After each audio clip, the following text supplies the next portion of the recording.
3 minutes. That's how much time Olivia Vance has left before her life crumbles completely. In the glittering ballroom of San Francisco's most luxurious hotel, surrounded by hundreds of discerning high society eyes, she faces a cruel choice: marry a notorious crime boss or go to jail for a crime she never committed. Luca Moretti, the most dangerous man in the city, holds evidence that could ruin her, and he's just made an offer she can't refuse. Follow this story to the very end. Like and comment with the city you're watching from so I know how far this story has progressed. The champagne glass trembled in Olivia's hand. Not much. Just enough that the liquid inside caught the light from the crystal chandeliers overhead and threw tiny, desperate rainbows across her knuckles. She stood near the back wall of the Fairmont's grand ballroom, watching her half-sister Marissa glide through the crowd like she owned every inch of marble floor, every breath of perfumed air. Marissa probably did own it. Or would, soon enough. Olivia took a sip and tasted nothing. Her tongue had gone numb somewhere around the second hour of standing in her ill-fitting black dress, the one Marissa had handed down 3 seasons ago, the one with the torn hem Olivia had stitched herself because no one else would bother. The fabric pulled tight across her shoulders. She'd lost weight, stopped eating regularly when the family stopped pretending she mattered. "Refill, miss?" A server appeared at her elbow, white-gloved hand extending a fresh flute. Olivia shook her head. The server moved on without a second glance. That was the thing about being invisible. You could stand in a room full of hundreds and still feel like you were drowning alone. She scanned the ballroom. Oil paintings in gilded frames lined the walls. A string quartet played something classical and forgettable near the raised platform where her stepfather, Richard Vance, held court with men in custom suits and women draped in diamonds that cost more than Olivia had seen in her entire life. Marissa laughed too loud at something a silver-haired investor said, her hand resting on his forearm just long enough to be intentional. Olivia's stomach turned. She should leave, slip out through the side exit, catch a bus back to the house, lock herself in the attic room they'd given her after her mother died. But Richard had made it clear. Attendance wasn't optional. Show your face. Smile if anyone looks.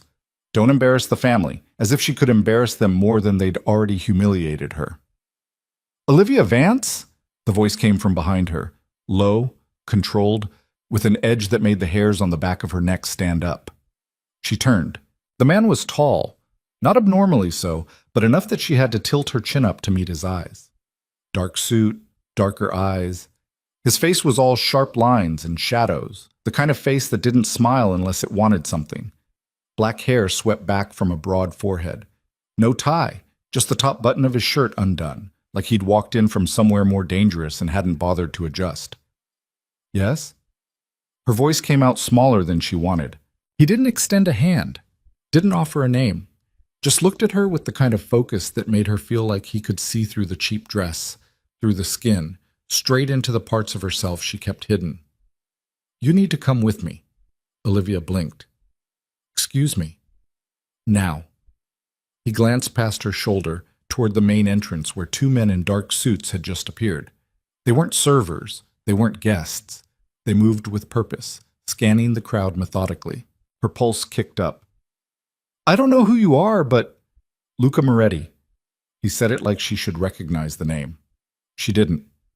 "And you have about 90 seconds before those men reach you, so unless you want to have a very public conversation about the $200,000 missing from your stepfather's company accounts, I suggest you move."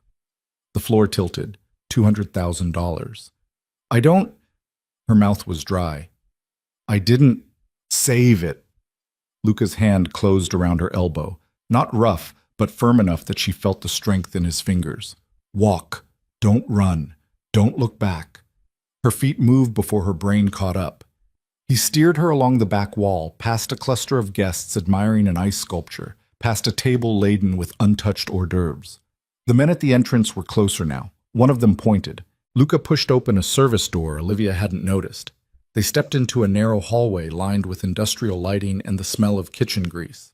The door swung shut behind them, muffling the music and laughter. Olivia yanked her arm free. "What the hell is going on?" Luca turned to face her fully. Up close, his eyes weren't just dark. They were black. No warmth. No reassurance. Just calculation. "You've been set up," he said flatly. Someone's been siphoning money from Vance Holdings for 6 months. They've been doing it through your employee login, your digital signature, your access codes. That's impossible. I don't have access to... You do. He pulled a phone from his pocket, tapped the screen, and held it up. She saw spreadsheets, transaction logs, her name at the top of every page, dates going back half a year, amounts that made her head swim. This isn't real. But even as she said it, she recognized the formatting. Vance Holdings used a proprietary accounting system. Only family and senior executives had login credentials. She'd been given hers 3 years ago, back when Richard first married her mother, back when he'd pretended to care. He'd called it a gesture of trust. She'd used it exactly once to check her own meager salary, and then forgotten the password. It's real enough that the FBI has a copy. Luca lowered the phone. Richard Vance filed a report this morning. He's claiming you've been embezzling to cover gambling debts. Olivia's laugh came out sharp and bitter. I've never gambled in my life. Doesn't matter. The evidence is clean, professional. Whoever built this wanted you to take the fall, and they did a thorough job. Her knees felt weak. She pressed a hand against the wall to steady herself. Why are you telling me this? Because I need something from you. Of course. There it was. Nobody helped for free. Nobody cared unless there was something in it for them. I don't have anything, she said. In case you haven't noticed, I'm the family charity case. I have about $300 in my bank account and a closet full of hand-me-downs. Luca's expression didn't change. You have a name. You have access to Richard Vance's inner circle. And most importantly, you have a reason to cooperate. Cooperate with what? With me. He stepped closer. Olivia's back hit the wall. He didn't touch her, but she could feel the heat coming off him, could smell something faintly metallic mixed with expensive cologne. Here's how this works, Luca said quietly. In about 5 minutes, those men are going to find you. They'll arrest you in front of everyone. Your stepfather will make a statement about betrayal and broken trust. Marissa will cry for the cameras. By tomorrow morning, you'll be headline news. The ungrateful stepdaughter who stole from the family that took her in. Olivia's chest tightened. She couldn't breathe right. The hallway walls pressed in. Or, Luca continued, you marry me tonight. We walk out of here together. I provide an alibi, a legal team, and enough leverage to keep you out of prison. In exchange, you play the role of my wife for as long as I need you to. She stared at him. You're insane. Probably. He checked his watch. 4 minutes. I don't even know you. You know enough. I run half the commercial real estate in this city. I have connections Richard Vance would kill for. And right now, I'm the only thing standing between you and a federal indictment. Why? The word came out as a whisper. Why would you do this? For the first time, something flickered behind his eyes. Not kindness, not sympathy. Something colder. Because appearances matter in my line of work. I need a wife, someone presentable, someone connected to old money, someone who won't ask too many questions. You need a way out. It's transactional. Transactional. Like she was a piece of property, a tool. But then again, wasn't that all she'd ever been to the Vances? Footsteps echoed from the far end of the hallway. Male voices getting closer. 3 minutes, Luca said. Olivia's mind raced. Prison. She'd seen enough crime shows to know what happened to people like her inside, people with no connections, no protection, no one who gave a damn. She'd be alone. She'd be destroyed. And for what? A crime she didn't commit, money she'd never seen. If I say yes, her voice cracked. She forced it steady. If I say yes, what happens? How long? A year. Maybe 2. Long enough to solidify certain business arrangements. After that, we divorce quietly. You walk away with enough money to start over somewhere else. And if I say no? Luca's silence was answer enough. The footsteps were closer now. Olivia could hear static, a radio. The men were talking to someone, security, police. Her hands were shaking. She pressed them flat against the wall behind her, feeling the cool plaster through her palms. Every cell in her body screamed at her to run. But where? Out the back? Into the street? She had no car, no money, nowhere to go. I need your answer, Olivia. She looked up at him, really looked, tried to see past the sharp suit and sharper eyes, tried to find something human underneath. She found nothing. But maybe that was better. Maybe nothing was safer than the false warmth her family had shown her. At least this man was honest about what he wanted. "If I do this," she said slowly, "I want your word. No surprises, no hidden clauses. You protect me from this." She gestured vaguely toward the ballroom, toward Richard and Marissa and everything that had led her to this moment. "And I play my part. That's it. You have my word." "Your word means nothing to me." A ghost of a smile touched his mouth. "Then consider it a contract. I don't break contracts." The footsteps stopped. A door opened somewhere behind them. The wrong door, maybe, but close enough that Olivia's heart slammed against her ribs. 2 minutes. She closed her eyes. Thought of her mother's grave, the one she visited alone because no one else remembered. Thought of the attic room with its single window and water-stained ceiling. Thought of Marissa's laugh and Richard's dismissive glances, and the 1,000 small cruelties that had whittled her down to nothing over the years. Thought of prison bars and orange jumpsuits and losing what little remained of herself. When she opened her eyes, Luca was watching her with an intensity that made her skin prickle. "Okay," she whispered. "Okay what?" "Okay, I'll marry you." He nodded once. All business. Like she'd just agreed to sign a lease, not bind her life to his. "Then we need to move." He pulled out his phone again, typed something quickly. "I have a judge waiting at my estate. We'll be legally married within the hour." "Tonight, Tonight," he said firmly. "By the time Richard realizes what happened, it'll be too late to stop it. You'll be under my protection. He won't be able to touch you." Protection. The word tasted foreign. Luca grabbed her hand, not gentle, but not cruel either, and pulled her down the hallway in the opposite direction from the approaching footsteps. They moved fast, Olivia stumbling in her cheap heels, her breath coming in short gasps. "Keep up," Luca said without looking back. They burst through another door into a loading area. Night air hit her face, cool and sharp. A black car idled near the curb, some expensive make Olivia didn't recognize. A driver stood beside it, stone-faced. Luca opened the back door and gestured for her to get in. She hesitated. "In, now." She climbed into the leather interior. Luca slid in beside her. The door shut with a heavy thunk that sounded final. "Drive," he told the man up front. The car pulled away from the curb smoothly, merging into San Francisco traffic. Through the tinted windows, Olivia watched the Fairmont's lights recede. Somewhere inside that building, Richard was probably just realizing she was gone. Marissa was probably already spinning it into another story about poor, troubled Olivia. "Let them. You'll need to sign papers when we arrive," Luca said, scrolling through his phone like this was just another business meeting. "Standard prenup. You get nothing if you break the terms early. After the agreed period, you receive a settlement. $5 million. Olivia's head snapped toward him. "What?" $5 million. That's what your cooperation is worth to me. It was more money than she'd ever dreamed of having. More money than made sense. "Why so much?" Luca glanced at her, his expression unreadable in the dim interior.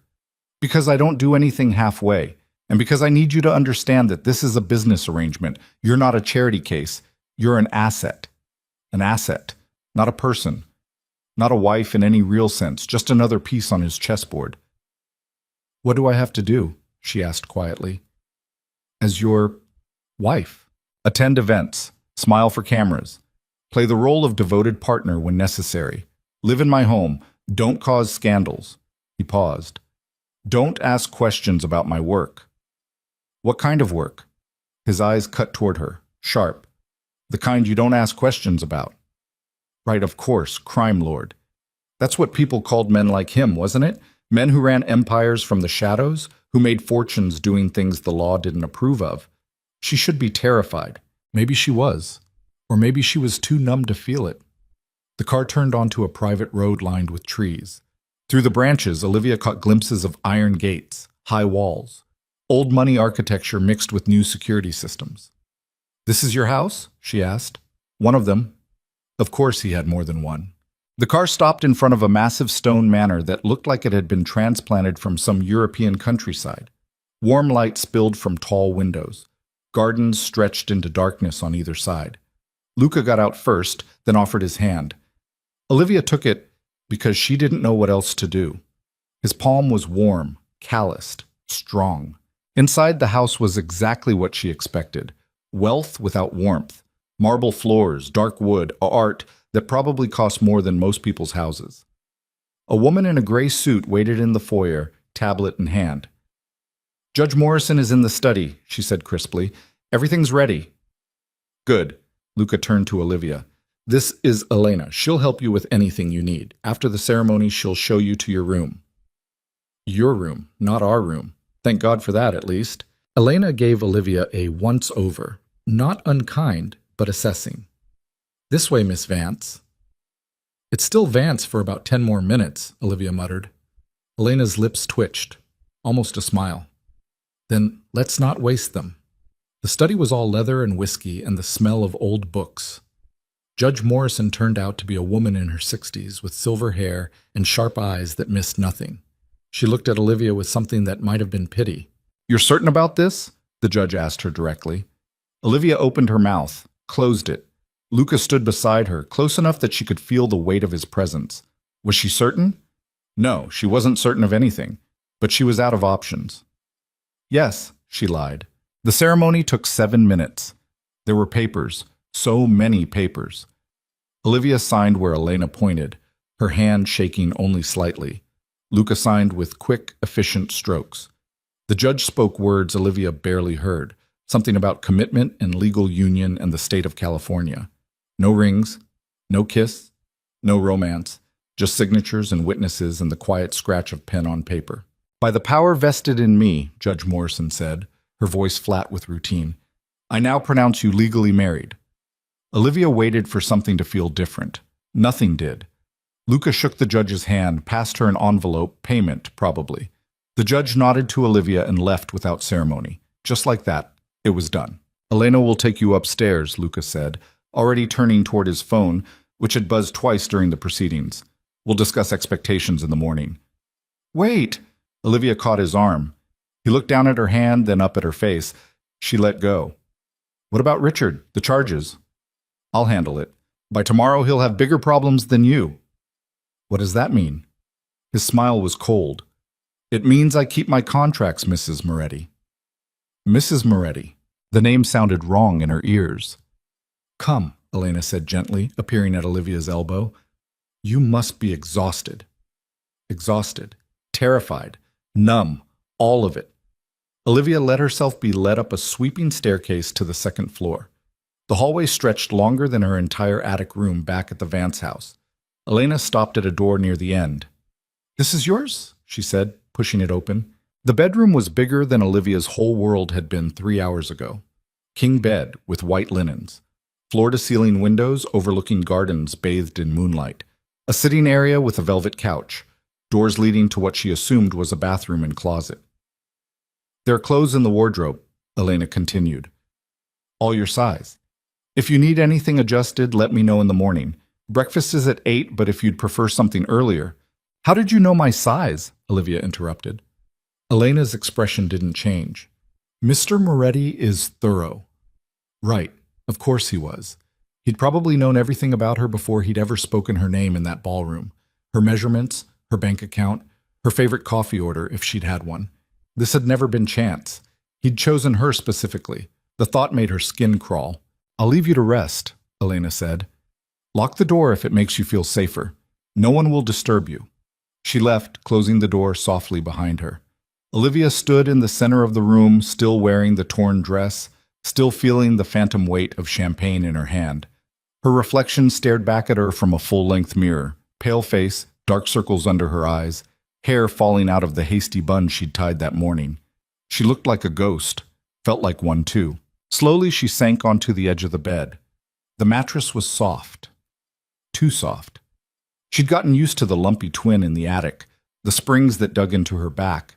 Her phone buzzed in the small purse she'd carried. She pulled it out with shaking hands. 17 missed calls.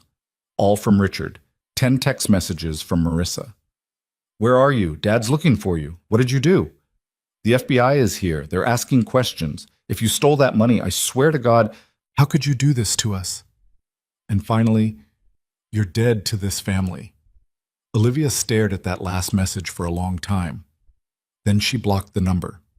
Blocked Richard's too, blocked every Vance in her contacts until there was no one left. She was alone. But then again, she'd always been alone. At least now she was alone in a room that didn't leak when it rained. At least now she had a name that meant something, even if that something was dangerous. She lay back on the bed, still fully dressed, and stared at the ceiling. Somewhere in this house, Luca Moretti was probably working late into the night, moving pieces on whatever board he played. Somewhere out there, Richard was spinning lies to protect himself. And here she was, married to a stranger, bound by contract instead of love. She should cry, should feel something, but all she felt was tired, so tired, her eyes closed. Tomorrow she'd figure out what she'd become. Tomorrow she'd learn the rules of this new game. Tonight, she just needed to survive. The last thought that drifted through her mind before sleep claimed her was a question she couldn't answer. Had she escaped the cage, or just traded it for a different one? The morning came too fast. Olivia woke to sunlight streaming through windows she'd forgotten to close. For a disorienting moment, she didn't remember where she was. Then it all crashed back. The ballroom, Luca's ultimatum, the hurried ceremony, the marriage. She sat up, her dress twisted uncomfortably around her body. The bedside clock read 7:43, 17 minutes until breakfast. She stumbled into the bathroom and stopped dead. It was obscene. All white marble and gold fixtures, a tub big enough to swim in, a separate glass shower, heated floors that warmed her bare feet. Towels so plush they felt sinful. She caught sight of herself in the mirror above the double vanity and winced. Mascara smudged beneath her eyes, hair matted on one side, the dress wrinkled beyond recognition. What a beautiful bride she made. There was a knock on the bedroom door. Olivia wrapped herself in one of the towels, because she'd be damned if she answered in this state, and cracked the door open. Elena stood in the hallway with a tray, coffee, toast, fruit that looked too perfect to be real. "I thought you might want something before facing the dining room," she said quietly. It was the first genuine kindness Olivia had been shown in so long that she nearly cried. "Thank you," she managed. Elena set the tray on a table near the window. "Take your time. Mr. Moretti has been in meetings since 5. He won't surface for another hour at least." Meetings. At 5 in the morning. What kind of man worked those hours? The kind who built empires, probably. "Elena," Olivia said before the woman could leave, "why are you being nice to me?" Elena paused, her hand on the doorknob. "Because you look like you need it, and because I've worked for Luca Moretti for 8 years, I've seen a lot of people come through these doors. Most of them deserve what they get." She met Olivia's eyes. "I don't think you do." Then she was gone. Olivia ate the toast mechanically, tasting nothing. Drank the coffee, black because there was no cream on the tray, and she was too proud to ask. Stared out the window at gardens that probably required a full-time staff. The wardrobe Elena had mentioned turned out to be a walk-in closet larger than her old bedroom, and it was full. Dresses, blouses, trousers, skirts, all in her size, all with the tags still on. Designer labels she recognized from Marissa's closet. She chose the simplest thing she could find. Black pants, a white silk blouse. Clothes that felt like armor. By the time she made her way downstairs, it was 8:47. Late enough to have missed the formal breakfast, early enough that Luca might still be in his meetings. The house looked different in daylight, less imposing, but no warmer. She followed the sound of voices. Elena's crisp tones, a deeper male voice she didn't recognize, and found herself in a kitchen that could have serviced a restaurant. Elena was directing 2 staff members Olivia hadn't seen the night before. They glanced at her and went very still. "Mrs. Moretti?" Elena said smoothly. "You're just in time. Mr. Moretti wanted to see you before his 10 o'clock. Mrs. Moretti. She was going to have to get used to that." "Where is he?" "Office. 3rd door on the left, past the main hall." Olivia found it easily enough. The door was ajar. She could hear Luca's voice inside, cold and precise. "I don't care what he wants. Tell him the terms stand. He has 48 hours. A pause, then, "No extensions, no negotiations." He knew what he was getting into. Olivia raised her hand to knock, then froze as she heard her own name. Olivia Vance, Moretti now, is no longer his concern. If Richard tries to contact her, remind him that I have attorneys very interested in discussing his creative accounting practices. He'll back off. Her stepfather. Luca was already moving pieces, just like he'd promised. She knocked before she could hear more. Come in. Luca sat behind a massive desk, phone pressed to his ear. He gestured for her to sit in one of the leather chairs facing him. She did, feeling like a child called to the principal's office. He finished his call, more threats delivered in that same calm voice, and set the phone down. You slept well? He asked, like they were old friends catching up. Well enough. Good, we have a busy day. Doing what? He slid a folder across the desk. First, you'll meet with my attorneys. They'll brief you on the embezzlement case. Richard has already backed down from pressing charges, but there will be questions. You need to know what to say. Which is? That you were unaware your login credentials had been compromised, that you've cooperated fully with internal investigation, that your new husband's legal team has found irregularities in the original accusation. He leaned back in his chair. You're a victim, Olivia. Act like it. The words stung, probably because they were true. What else? This afternoon, we're attending a charity luncheon. You'll be introduced as my wife. Smile. Make small talk. Don't volunteer information. About what? His eyes hardened. About anything. You're a private person. You prefer to let me handle business matters. You're adjusting to your new role. That's all anyone needs to know. A public debut. Of course, she was part of the show now. And tonight? She asked. Tonight we host a dinner party here. 20 guests, business associates mostly. You'll play hostess. I don't know how to... Elena will help you. She's very good at this. Olivia gripped the arms of her chair. You're throwing me into the deep end. You'll swim or you'll drown. Either way, I'll know if this arrangement will work. Cold. So cold. But honest, at least. One more thing, Luca said, pulling a small box from his desk drawer.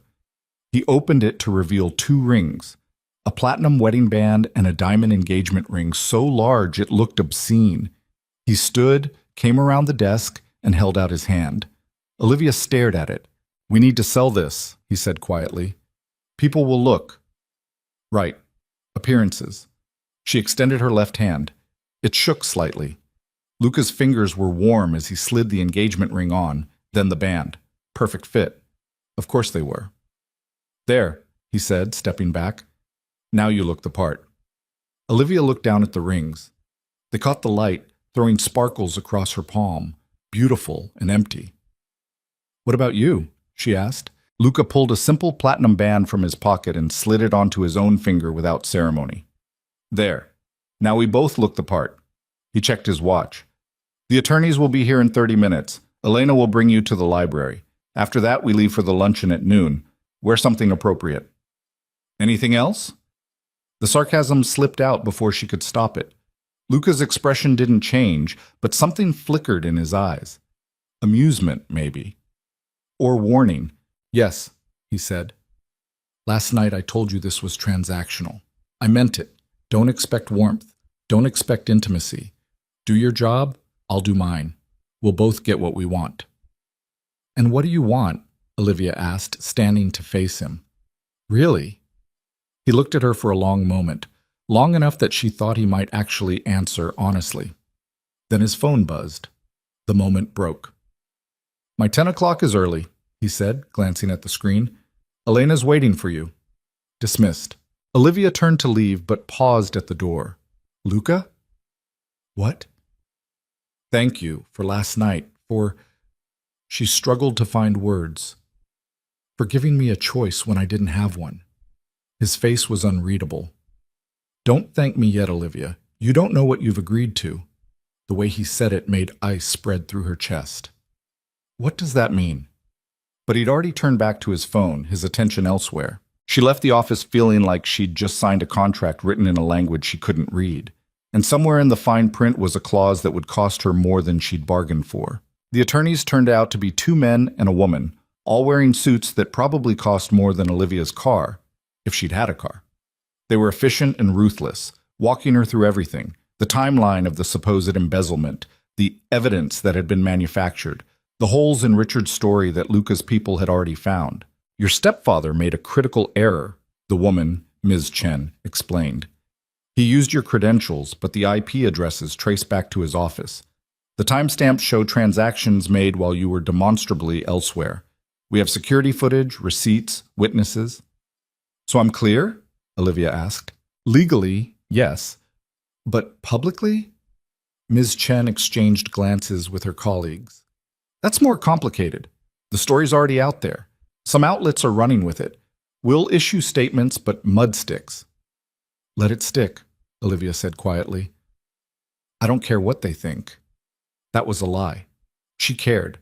But she'd spent years caring what the Vances thought, what their friends thought, what strangers thought. Maybe it was time to stop. Miss Chen smiled, small but genuine. Good. That attitude will serve you well. After they left, Elena appeared with a garment bag. For the luncheon, she said, unzipping it to reveal a dress in deep emerald silk. Simple lines, elegant cut. Mr. Moretti thought the color would suit you. Of course he'd chosen it. Probably had an entire team analyzing what colors photographed well, what styles projected the right image. Olivia touched the fabric. It was softer than anything she'd ever worn. It's beautiful. You'll be beautiful in it, Elena corrected. Now come, we need to do something about your hair. The next 2 hours passed in a blur of preparations. Elena worked efficiently. Makeup that looked natural but polished. Hair swept into something sophisticated. Jewelry that probably cost more than Olivia's entire life savings. When she finally looked in the mirror, she barely recognized herself. There, Elena said with satisfaction. Now you look like Luca Moretti's wife. But who was Luca Moretti's wife supposed to be? Olivia had no idea. The luncheon was held at a private club overlooking the bay. Olivia and Luca arrived together in the same black car from the night before. Cameras flashed as they stepped out. Luca's hand found the small of her back, possessive, proprietary, and guided her through the crowd. Smile, he murmured near her ear. She did. It felt like wearing a mask. Inside, the room was full of people who all seemed to know each other. Wealth recognized wealth. Power gravitated toward power. And Luca Moretti moved through it all like he owned every inch of space. Luca! A man in his 50s approached, hand extended. Heard you finally settled down. About time. Marcus. Luca shook his hand firmly. This is my wife, Olivia. Marcus turned his assessing gaze on her. Pleasure. How did you two meet? The question she'd been dreading. But Luca answered smoothly, through mutual connections. It was rather sudden, but when you know, you know. Lies delivered with the ease of practice. Marcus laughed. Young love. Well, congratulations. Your father would have been proud, Luca. Something shifted in Luca's expression. Gone in an instant, but Olivia caught it. Pain, maybe, or anger. Thank you, Luca said tightly. They moved on. More introductions, more lies. Olivia played her part, shaking hands, making small talk about nothing. Everyone wanted to know about the wedding, about how they'd met, about their plans. Luca deflected every personal question with practiced ease. Olivia learned to do the same. By the time lunch was served, her face hurt from smiling. She found herself seated between Luca and a woman who introduced herself as Catherine Vanderberg, old money, philanthropist, someone's widow. The woman spent the first course discussing her charity work, the second asking invasive questions about Olivia's family. I knew your stepfather briefly, Catherine said, sipping her wine. Difficult man. I heard there was some trouble recently. Every head at the table turned slightly. Subtle, but there. This was a test. Olivia set down her fork carefully. There was a misunderstanding. It's been resolved. A misunderstanding involving missing funds, I heard. No, Olivia said clearly. A misunderstanding involving compromised security systems and poor oversight. My husband's attorneys sorted it out. She felt Luca's approval, though his expression didn't change. Catherine's eyes narrowed. And your relationship with the Vances now?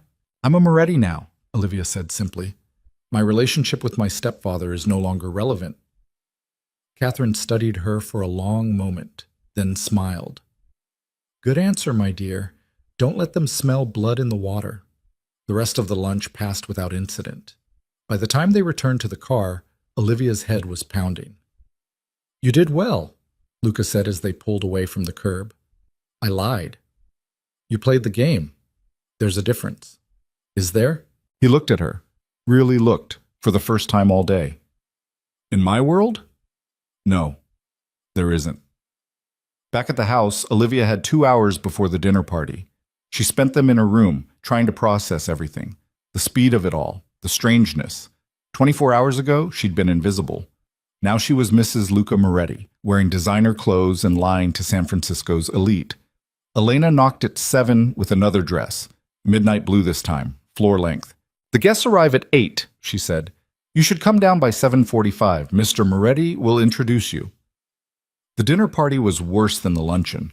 20 people crowded into the formal dining room, all of them watching her, judging. Luca introduced her with his hand at her waist, his voice warm in a way she knew was performance. She shook hands, made conversation, played hostess to people who terrified her. And through it all, Luca watched. Not constantly, not obviously. But she felt his eyes on her at key moments, assessing, measuring, making sure she was worth the investment. Dinner stretched for hours, course after course, conversation that danced around topics she didn't understand. Business deals hidden in pleasantries, threats disguised as jokes. By the time the last guest left at midnight, Olivia was exhausted down to her bones. Luca walked the final couple to the door, all charm and smiles. The moment it closed, the mask dropped. Upstairs, he said. Now. Her stomach dropped. What? We need to talk. She followed him to his office. He closed the door behind them and turned to face her, his expression dark. What was that? He demanded. What was what? At dinner, James Cordova asked about your education. You told him you studied literature at Berkeley. I did. You dropped out after 2 semesters. Heat flooded her face. My mother got sick. I had to come home. So you lied. I said I studied there. I did. You implied you graduated. He assumed, don't. Luca's voice cut through her excuse like a blade. Don't let them assume. Facts only. If you embellish, if you exaggerate, someone will catch it. And when they do, it reflects on me. Shame burned in her chest, mixing with anger. I'm sorry I'm not perfect at this. It's been one day. I don't need perfect. I need careful. He stepped closer. Do you understand what's at stake here? People like Cordova, like Catherine Vanderberg, they're looking for weaknesses. They want to know if this marriage is real, if you're legitimate, if I made a mistake. One slip and they'll tear you apart. And when they're done with you, they'll come after me. Then maybe you should have chosen someone better suited. I chose you because you were desperate enough to agree. Don't make me regret it. The words landed like a slap. Olivia stared at him, vision blurring. She refused to cry, refused to give him that. Is that all? She asked quietly. Luca's jaw tightened. For a second, she thought she saw regret flicker across his face. But then it was gone. That's all? Get some rest. Tomorrow we're meeting with a publicist. She left without another word. In her room, she finally let the tears come. Not because he'd been cruel, she'd expected that, but because for a few hours today, wearing beautiful clothes and playing a role, she'd almost felt like she mattered. And he'd just reminded her that she didn't. She was an asset, a tool, a means to an end, nothing more. Olivia changed into the silk pajamas someone had left folded on her bed and crawled under the covers. Outside, the city glittered in the distance. Thousands of lights, thousands of lives, all of them more real than hers. Her phone buzzed, a text from an unknown number. This is Elena. You did better than he said. Don't let him make you feel small. E.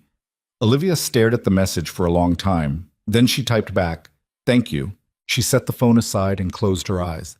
Tomorrow would bring more tests, more performances, more chances to fail. But tonight, she was still standing, and maybe that was enough. And shock. The days that followed blurred together into a routine Olivia hadn't anticipated. Mornings started early. Luca was always gone before she woke, off to meetings or deals or whatever shadowy business consumed his time. Elena would appear with breakfast and a schedule, appointments with stylists, meetings with the publicist, charity luncheons, gallery openings. Olivia's life became a carefully curated performance. She learned quickly how to deflect questions, how to smile for cameras, how to make small talk that revealed nothing. The publicist, a sharp woman named Diane, who chain-smoked and spoke in rapid-fire sentences, drilled her relentlessly. "You're Luca Moretti's wife," Diane said during one particularly brutal session. "That means you're poised, polished, and private. No social media oversharing, no interviews without approval, no candidness, ever." "What if someone asks about my family?" "Your family is your husband now. Everything before is irrelevant." It should have felt wrong, but Olivia found it oddly freeing. The Vances were gone, erased. She didn't have to be their charity case anymore, even if she still didn't know what she was supposed to be now. A week into the marriage, Richard made one last attempt to contact her. A letter arrived at the house, forwarded from her old address. Elena brought it to her study, where Olivia had started spending her afternoons reading. She stared at the envelope for a full minute before opening it. "Olivia, I don't know what lies Moretti has told you, but you need to understand the position you've put yourself in. That man is dangerous. His family has ties to organized crime going back generations. You think you've escaped trouble? You've walked straight into worse. Come home. We'll figure this out. Marissa misses you." Richard. Olivia read it twice. Then she walked to the fireplace, struck a match, and watched the paper curl and blacken. Marissa missed her. What a joke. The ashes drifted up the chimney, and with them went the last thread connecting her to that life. That evening, Luca returned home earlier than usual. Olivia was in the sitting room off the main hall, trying to work through a novel Elena had recommended. She heard his footsteps, the low murmur of his voice speaking to someone, probably Elena. Then he appeared in the doorway. "We need to talk," he said. Her stomach tightened. Those words were never good. She set the book aside. "About what?" He came into the room, loosening his tie. He looked tired, genuinely tired, not just the controlled exhaustion he usually projected. "There's an event tomorrow night," he said. "It's important. High profile. I need you there, but more than that, I need you to understand what you're walking into." "Okay?" Luca sat across from her, elbows on his knees, hands clasped. "Do you know why I really married you, Olivia?" Her heart stuttered. "You said you needed a wife, someone presentable." "That's part of it." He met her eyes. "But there's more. My father built an empire, legal businesses mixed with less legal ones. When he died, I inherited everything, including enemies." "What kind of enemies?" "The kind who think I'm weak because I want to go legitimate. The kind who see a young man with an old name and assume I don't have the stomach for the family business." "Do you?" she asked quietly. "Have the stomach for it?" His smile was bitter. "I did what I had to do to survive, but I don't want to do it forever. I want to build something that doesn't require looking over my shoulder every day. And I fit into this how? You make me look stable, settled, like I'm planning for a future beyond the next power play. It buys me time to transition things, to move assets into legitimate channels, to prove I'm not the liability they think I am." Olivia processed this. "So I'm, what? A prop in your redemption arc? If you want to put it that way." At least he was honest. "What's tomorrow night?" she asked. "A charity gala, black tie. Very public. Some of my father's old associates will be there. They'll want to meet you, to see if you're real or if this is just another move. And if they decide I'm not real?" Luca's expression darkened. "Then things get complicated." "How complicated?" He stood, walked to the window overlooking the garden. "Complicated enough that you should consider wearing the sapphire necklace. The one in the safe in your room." "There's a safe in my room?" "Behind the painting above the dresser. Code is your birthday." How did he know her birthday? She'd never told him. Of course he knew. He probably knew everything about her. "Why the sapphire?" she asked. "Because it was my mother's, and because when people see you wearing it, they'll know this isn't just a business arrangement. They'll know I'm serious about you." But he wasn't. Not really. This was all still transactional, wasn't it? "Okay," Olivia said. "I'll wear it." Luca turned from the window. "There's something else. One of the men who'll be there tomorrow, Victor Castellano. He was my father's partner. He's dangerous, Olivia. If he approaches you, be polite but brief. Don't let him isolate you." "Why would he want to?" "Because you're new, unknown, and unknowns make people like Victor nervous." Fear prickled along her spine. "What if he asks questions I can't answer?" "Then you smile and tell him he'll have to ask your husband, and you find me, immediately." The next night, Olivia stood in front of her mirror wearing a black gown that cost more than some cars and a sapphire necklace that probably cost more than most houses. Elena had outdone herself, Olivia's hair swept up, makeup dramatic but elegant. She looked like someone else entirely. Maybe that was the point. Luca appeared in her doorway, wearing a tuxedo that made him look even more dangerous than usual. "Ready?" he asked. "No." His lips twitched, almost a smile. "Good. That means you're taking this seriously." In the car, he briefed her again. Names, faces, who to trust, no one, and who to avoid, everyone. "And remember," he said as they pulled up to the venue, "you're my wife. You belong at my side. Don't let anyone make you feel otherwise." The ballroom was even more opulent than the Fairmont. Crystal everywhere, gold leaf on the walls, an orchestra playing something sweeping and classical, and everywhere eyes turning to watch them enter. Luca's hand found hers, warm, steady, and he led her into the crowd. "Mr. Moretti!" A man approached, older, gray-haired, with eyes that assessed and calculated. "What a surprise. We heard rumors, but—" "Victor," Luca's voice was cool. "This is my wife, Olivia." Victor Castellano turned his gaze on her. She felt dissected under that stare. "Mrs. Moretti," he said, taking her hand and bringing it to his lips. "Enchanting, truly. Luca, you've been holding out on us." "I value my privacy," Luca said. Of course, of course." Victor still hadn't let go of her hand. "Tell me, Olivia, where did you two meet?" The question everyone asked. The lie they'd practiced. "Through mutual friends," she said smoothly, extracting her hand. "It was quite unexpected." "Unexpected? Yes, I imagine it was." Victor's smile didn't reach his eyes. "And your family, they must be thrilled." There was something pointed in how he said it, like he knew. Like he'd done his homework too. "My family is my husband now," Olivia said, echoing what Diane had drilled into her. Victor laughed. Well said. You've chosen well, Luca. She's got spine." "I know," Luca said quietly. They moved on, but Olivia felt Victor's eyes following them through the crowd. "That went well?" she asked under her breath. "Better than expected. He was testing you. You passed." The rest of the evening was a gauntlet of similar encounters. People probing, testing, looking for cracks. Olivia held her ground, playing the role Elena and Diane had prepared her for.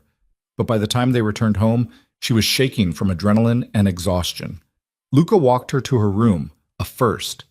Usually he disappeared into his office after events. "You did well tonight," he said at her door. "I lied to dozens of people." "You protected yourself. There's a difference." She looked up at him. In the dim hallway light, his face was softer somehow, less guarded. "Luca, what happens when they figure it out? When they realize this isn't real?" He was quiet for a long moment. Then, "Who says it isn't real?" Before she could ask what he meant, he turned and walked away. Olivia stood in her doorway, heart racing, trying to decode those 4 words. Inside her room, she removed the sapphire necklace carefully and placed it back in the safe. Luca's mother's necklace. He'd given it to her to wear like it meant nothing. But it meant something. She was starting to realize that everything with Luca Moretti meant something. The question was, what? She changed into her pajamas and climbed into bed, but sleep wouldn't come. Her mind raced through the evening, through the past week, through everything that had happened since that night in the Fairmont ballroom. Somewhere in this house, Luca was probably still working, still moving pieces, still building whatever future he'd decided on. And she was part of it now. Not by choice exactly, but not entirely against her will either. Because the truth she was only starting to admit to herself, was that this life, strange and performative as it was, felt more real than anything she'd had before. At least here she mattered, even if it was only as an asset. Her phone buzzed. Elena again. "Sleep well. You earned it. Tomorrow you have the afternoon off. Thought you might want to know." An afternoon off. The concept felt foreign. Olivia typed back, "What do people do with free time?" Elena's response came quickly. "Whatever they want. Novel concept, I know." Olivia stared at those words. Whatever they want. When was the last time she'd done something just because she wanted to? She couldn't remember. Maybe it was time to find out what that felt like. But as she finally drifted toward sleep, one thought lingered. Freedom had a price. And she was only beginning to understand what Luca Moretti expected her to pay. The afternoon off turned into a lie. Olivia woke at 11, late by the standards of this house, and found Elena waiting outside her door with coffee and a carefully neutral expression. "I thought I had the day free," Olivia said, accepting the cup. "You did, until an hour ago." Elena's mouth pressed into a thin line. "Mr. Moretti needs you in his office. Now." The coffee turned bitter on Olivia's tongue. "What happened?" "He'll explain." That was never good. Olivia dressed quickly, jeans and a sweater, because if Luca wanted her presentable, he should have given her more notice, and made her way downstairs. The house felt different in daylight, without the weight of an evening event hanging over it. Quieter. Almost peaceful. Until she reached Luca's office and heard the voices. "Don't care what your excuse is. This was careless." Luca's voice, sharp enough to cut. "I'm telling you, the information was solid. Someone tipped them off." A man's voice, defensive. "We couldn't have known. You should have known. That's what I pay you for." Olivia knocked. The conversation stopped dead. "Come in?" She pushed the door open. Luca stood behind his desk, jaw tight, eyes blazing with barely controlled fury. Across from him sat a man she didn't recognize, mid-30s, expensive suit, the kind of face that tried too hard to look trustworthy. "Olivia," Luca's voice gentled fractionally. "This is Marcus Webb. He handles certain acquisitions for me." Marcus stood, extending a hand. Olivia shook it briefly. His palm was damp. "Pleasure, Mrs. Moretti." She said nothing, just looked at Luca, waiting. "Marcus was just leaving," Luca said pointedly. Marcus gathered his briefcase with hands that shook slightly. "I'll fix this. Give me 48 hours. You have 24. After that, I'll set down. I'll handle it myself." The threat hung in the air like smoke. Marcus paled, nodded, and practically fled the room. The door clicked shut. Luca exhaled slowly, pressing his palms flat against the desk. For a moment he looked exhausted. Then he straightened and the mask slid back into place. "Sorry you had to see that." "What happened?" Olivia asked. "A deal went south. Property acquisition. Marcus was supposed to secure a building downtown, something I need for a project. Instead, the owner sold to someone else this morning, for considerably more than we offered. So offer more." "It's not about money." Luca moved to the window, hands shoved in his pockets. "It's about reputation. Someone wanted to send me a message. They wanted to prove I can't control my own city anymore." "Who?" He didn't answer immediately. When he spoke, his voice was careful. "Do you remember Victor Castellano? From last night?" Ice slid down Olivia's spine. "The man you told me to avoid. That's the one. He's been making moves, testing boundaries. This building, it's in a neighborhood his family used to control. By buying it out from under me, he's saying I don't belong there." "What are you going to do?" Luca turned to face her. "I'm going to remind him why my father's name still means something." The coldness in his voice made her shiver. "Why did you call me down here?" she asked. "Because Victor's going to retaliate. Not against me, against you." Her stomach dropped. "What?" "That's how men like him work. They go after what you care about. And right now, publicly, I care about you." "But you don't." "Not really." Something flickered across his face. "That doesn't matter. He thinks I do, which means you're a target." Fear coiled in her chest. "What kind of target?" "Nothing physical. Victor's too smart for that. But he'll dig. He'll look for dirt. He'll try to embarrass you, humiliate you, prove you're not worthy of the Moretti name." Luca crossed to her, his expression grave. "Olivia, I need to know. Is there anything in your past he could use? Anything you haven't told me?" She thought about her life before this. The years of being invisible. The small rebellions. A boyfriend her sophomore year that Richard had forbidden. The semester she'd nearly failed because she'd spent more time working to pay for textbooks than studying. The night she'd gotten drunk at a friend's apartment and ended up sleeping on a stranger's couch. Nothing scandalous. Nothing criminal. Just the ordinary mistakes of someone trying to survive. "No," she said. "There's nothing." Luca studied her face. "You're sure?" "I'm sure. My life wasn't interesting enough for dirt." He nodded slowly. "Good. But stay alert. If anyone approaches you with questions, reporters, private investigators, anyone you don't know, you don't engage. You call me immediately. Okay? I mean it, Olivia. Victor plays dirty. He'll make you think you're having a friendly conversation, and then he'll twist everything you say. I understand, but she didn't. Not really. How could she? A month ago, her biggest concern was whether Marissa would notice if she borrowed a dress without asking. Now she was caught in a power struggle between crime families. The absurdity of it hit her all at once. She laughed, short, sharp, almost hysterical. Luca frowned. What's funny? Nothing. Everything. She sank into one of the chairs facing his desk. I went from being nobody to being leverage in a gang war. It's insane. This isn't a gang war. Then what is it? Business. Business that requires you to threaten people and worry about retaliation. Yes. At least he didn't pretend otherwise.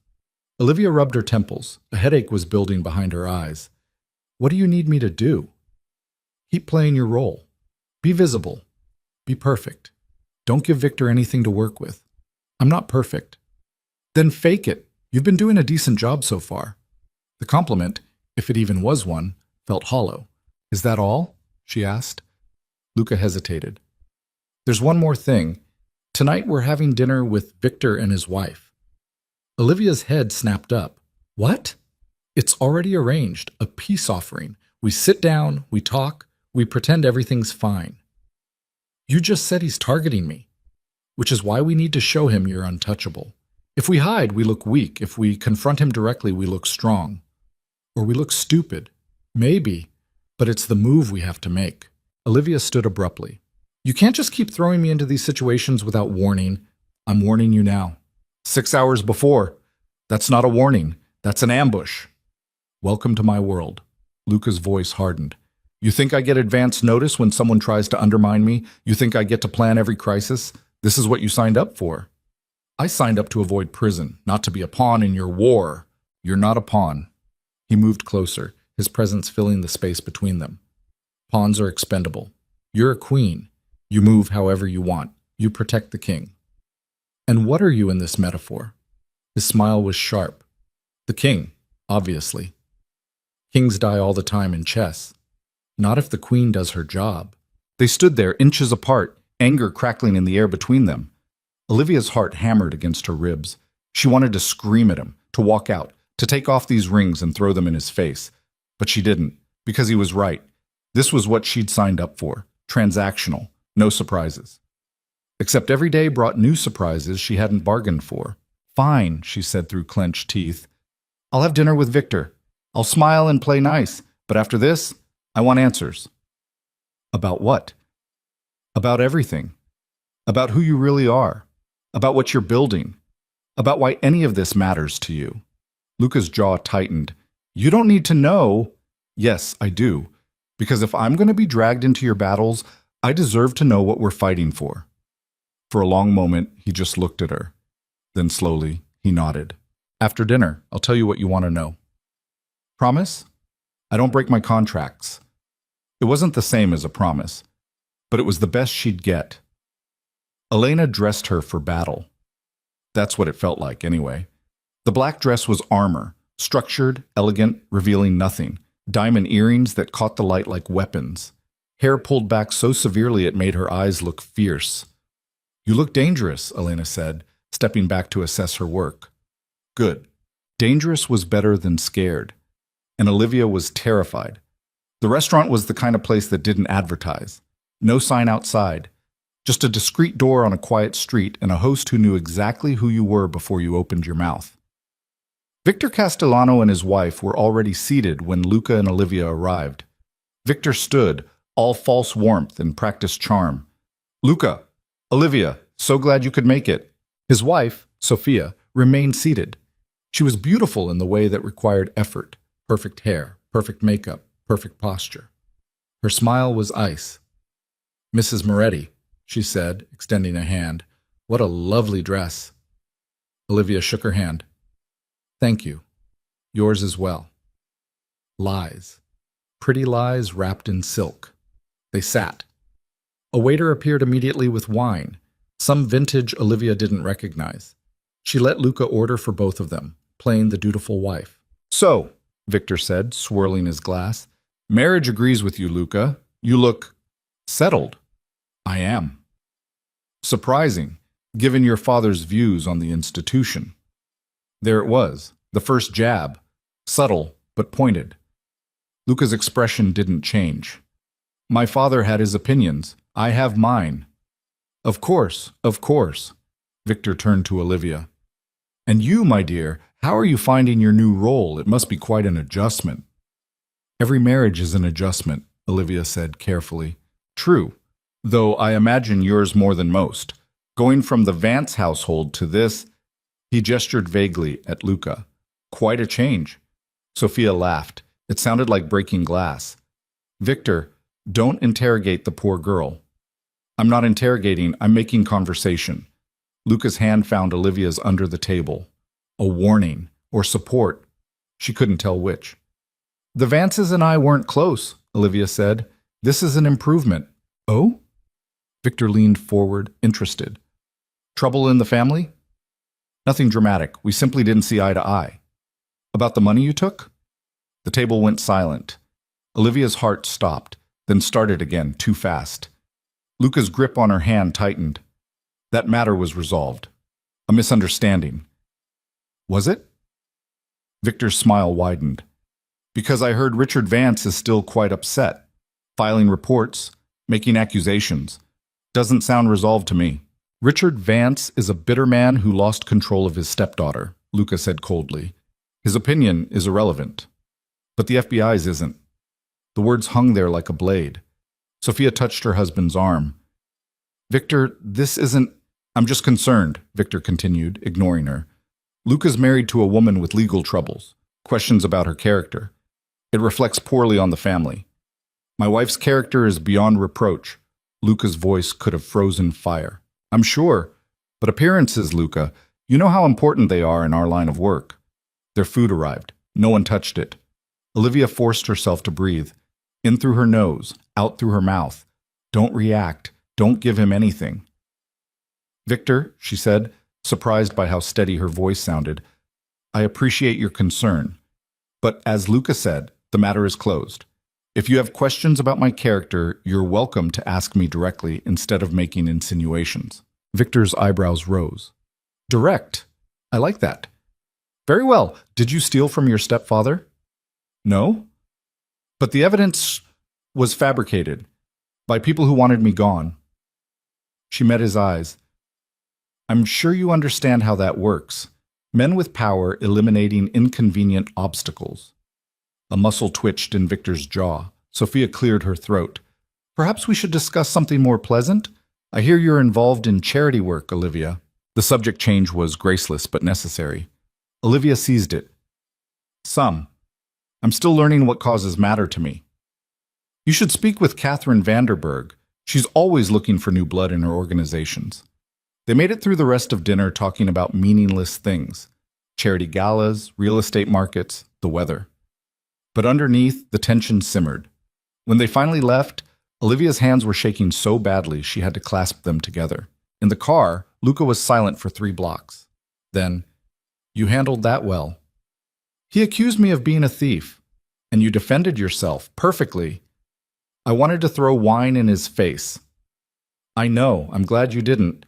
Olivia laughed bitterly. "Is this what every dinner is going to be like? People taking shots at me while you watch?" "I wasn't watching. I was ready to break his jaw if he pushed harder." She looked at him. In the dim light from passing street lamps, his face was all shadows and hard angles. "You promised me answers," she said. "I did. So talk. Tell me what I'm really part of." Luca was quiet for a long moment. Then he leaned forward and told the driver to take them somewhere other than home. They ended up at a construction site. Olivia climbed out of the car, confused, and stared at the skeletal framework of a building rising against the night sky. Cranes, scaffolding, piles of materials covered in tarps. "What is this?" she asked. "The project Marcus was supposed to secure the next phase for." Luca walked toward the fence surrounding the site. "Come on. We're not supposed to be here." "I own it." I can be wherever I want. He found a gap in the fencing and slipped through. After a moment's hesitation, Olivia followed. The sight was eerie at night, shadows and shapes and the echo of their footsteps on concrete. Luca led her to the center where the foundation had been poured, but the walls were barely started. My father built an empire on fear, Luca said, his voice carrying in the empty space. Intimidation. Violence when necessary. He was good at it, ruthless. People respected him because they were terrified of him. And you're not like that? I am. When I have to be. He turned to face her. But I don't want to be. I don't want to spend my life looking over my shoulder wondering which associate is going to put a bullet in my back. So what do you want? This. He gestured at the construction around them. Do you know what this is going to be? A building. A community center. Medical clinic on the first floor. Free legal services on the second. Meeting spaces. Programs for kids. Job training. His voice was quiet but intense. A place for people who have nothing. People the system forgot. Olivia stared at him. Why? Because I was one of those people once. Before my father made his fortune, we had nothing. I remember what it was like. And I remember the people who helped us, the clinic that treated my mother when she was sick, the lawyer who worked pro bono to keep us from being evicted. He shoved his hands in his pockets. I can't undo what my father did. Can't erase the bodies or the bribes or the corruption. But I can build something that matters, something that helps people instead of hurting them. And Victor? Men like him? They think I'm weak, sentimental. They think I'm wasting family resources on charity when I should be expanding territory. His jaw clenched. They want me to fail. To prove that going legitimate is suicide in this business. Is it? Maybe. But I have to try.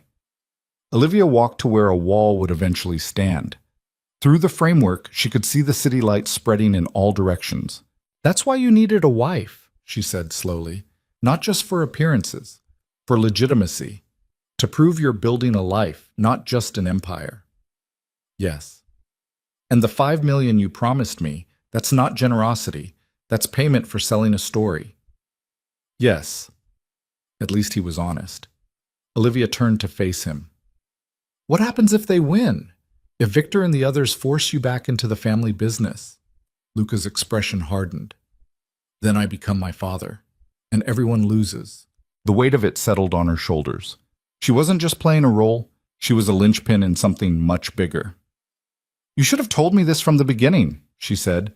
Would you have agreed if I had? Probably not. It was too much, too complicated, too dangerous. But now she was in it, and walking away felt impossible. I need you to understand something, Luca said, closing the distance between them. This isn't just about me. The people who'll use this center, they're real. They need this. And if I fail, they lose their chance at something better. No pressure then. His mouth twitched. I know it's not fair. I know you didn't sign up to save the world. I signed up to save myself. And you did. But now you have a choice. Keep playing it safe or help me build something that matters. Olivia looked at the skeleton of the building around them. Imagined it finished. Imagined people inside. Mothers with sick children, men looking for work, kids who needed somewhere safe to exist. She thought about her own mother, who died because she couldn't afford the treatment she needed. About the years Olivia had spent invisible, unwanted, dismissed. Maybe this was bigger than survival. Maybe this was about making sure other people didn't end up where she'd been. Okay, she said.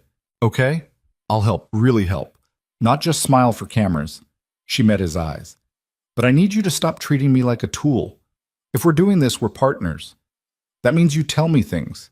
You include me in decisions. You stop throwing me into situations blind. Luca considered this. Then he extended his hand. Partners. She shook it. His grip was firm, warm. One condition, he added. What? You start training with my security team, self-defense, situational awareness. If Victor or anyone else tries something, I need to know you can handle yourself. I don't know how to fight. You'll learn. It should have felt patronizing. Instead, it felt practical. Deal. They stood there in the skeletal building, hands still clasped, and Olivia felt something shift.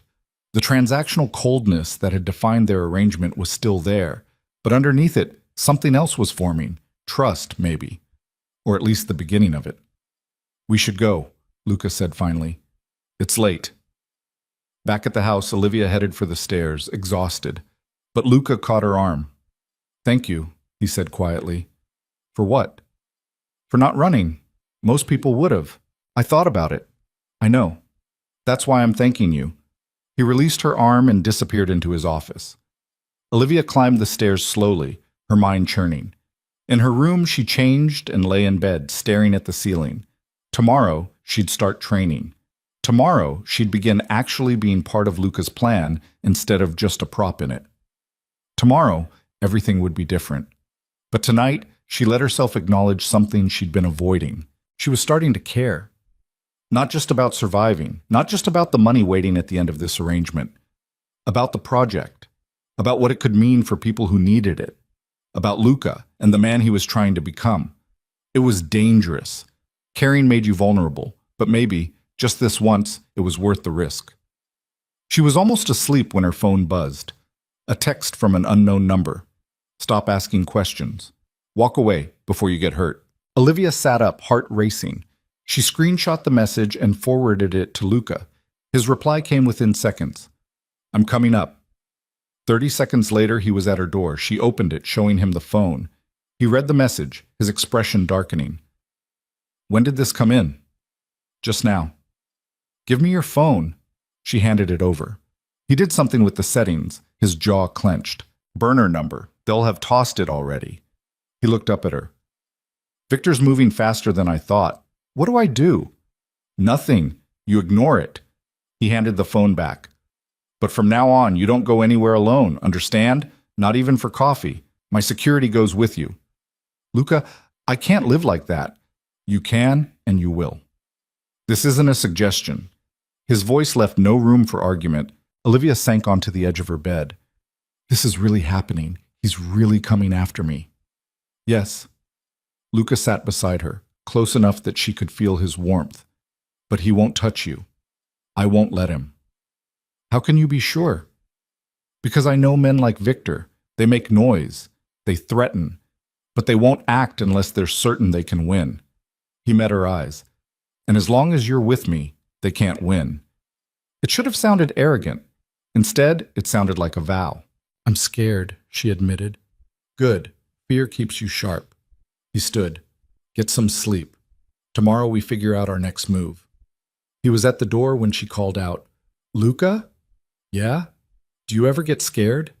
He turned, and for once, his expression was completely open. "Every day," he said. "Every single day." Then he was gone, and Olivia was alone with her racing thoughts and the message still glowing on her phone. Sleep didn't come easy. But when it finally did, she dreamed of buildings rising from rubble and hands reaching out for help that actually came. The next morning started with a phone call that shattered whatever fragile piece the night had built. Olivia was in the kitchen, coffee in hand, trying to pretend yesterday's threat hadn't rattled her. When Luca stormed in, phone pressed to his ear, fury radiating from every line of his body.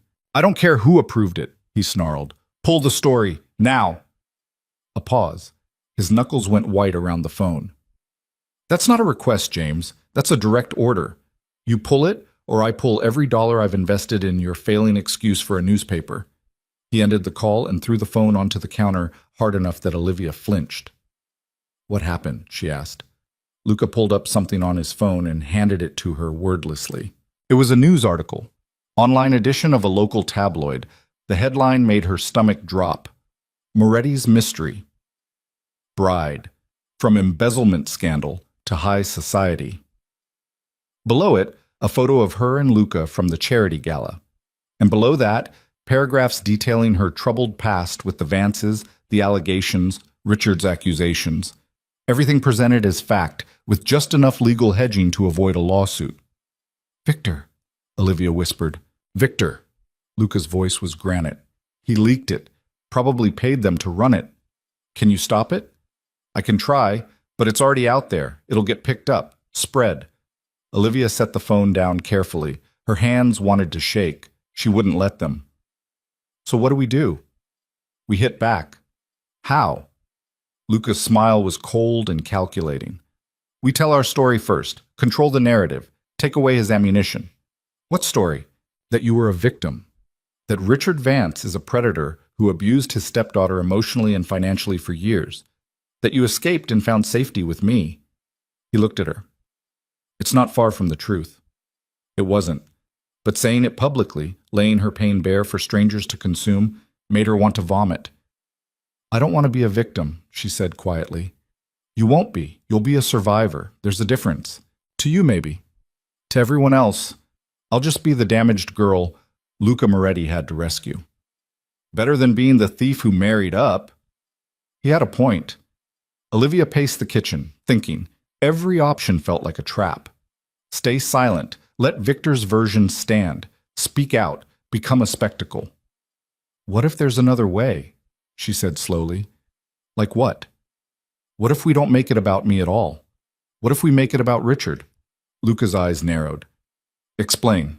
You said your lawyers found holes in his embezzlement story. Proof that he fabricated evidence.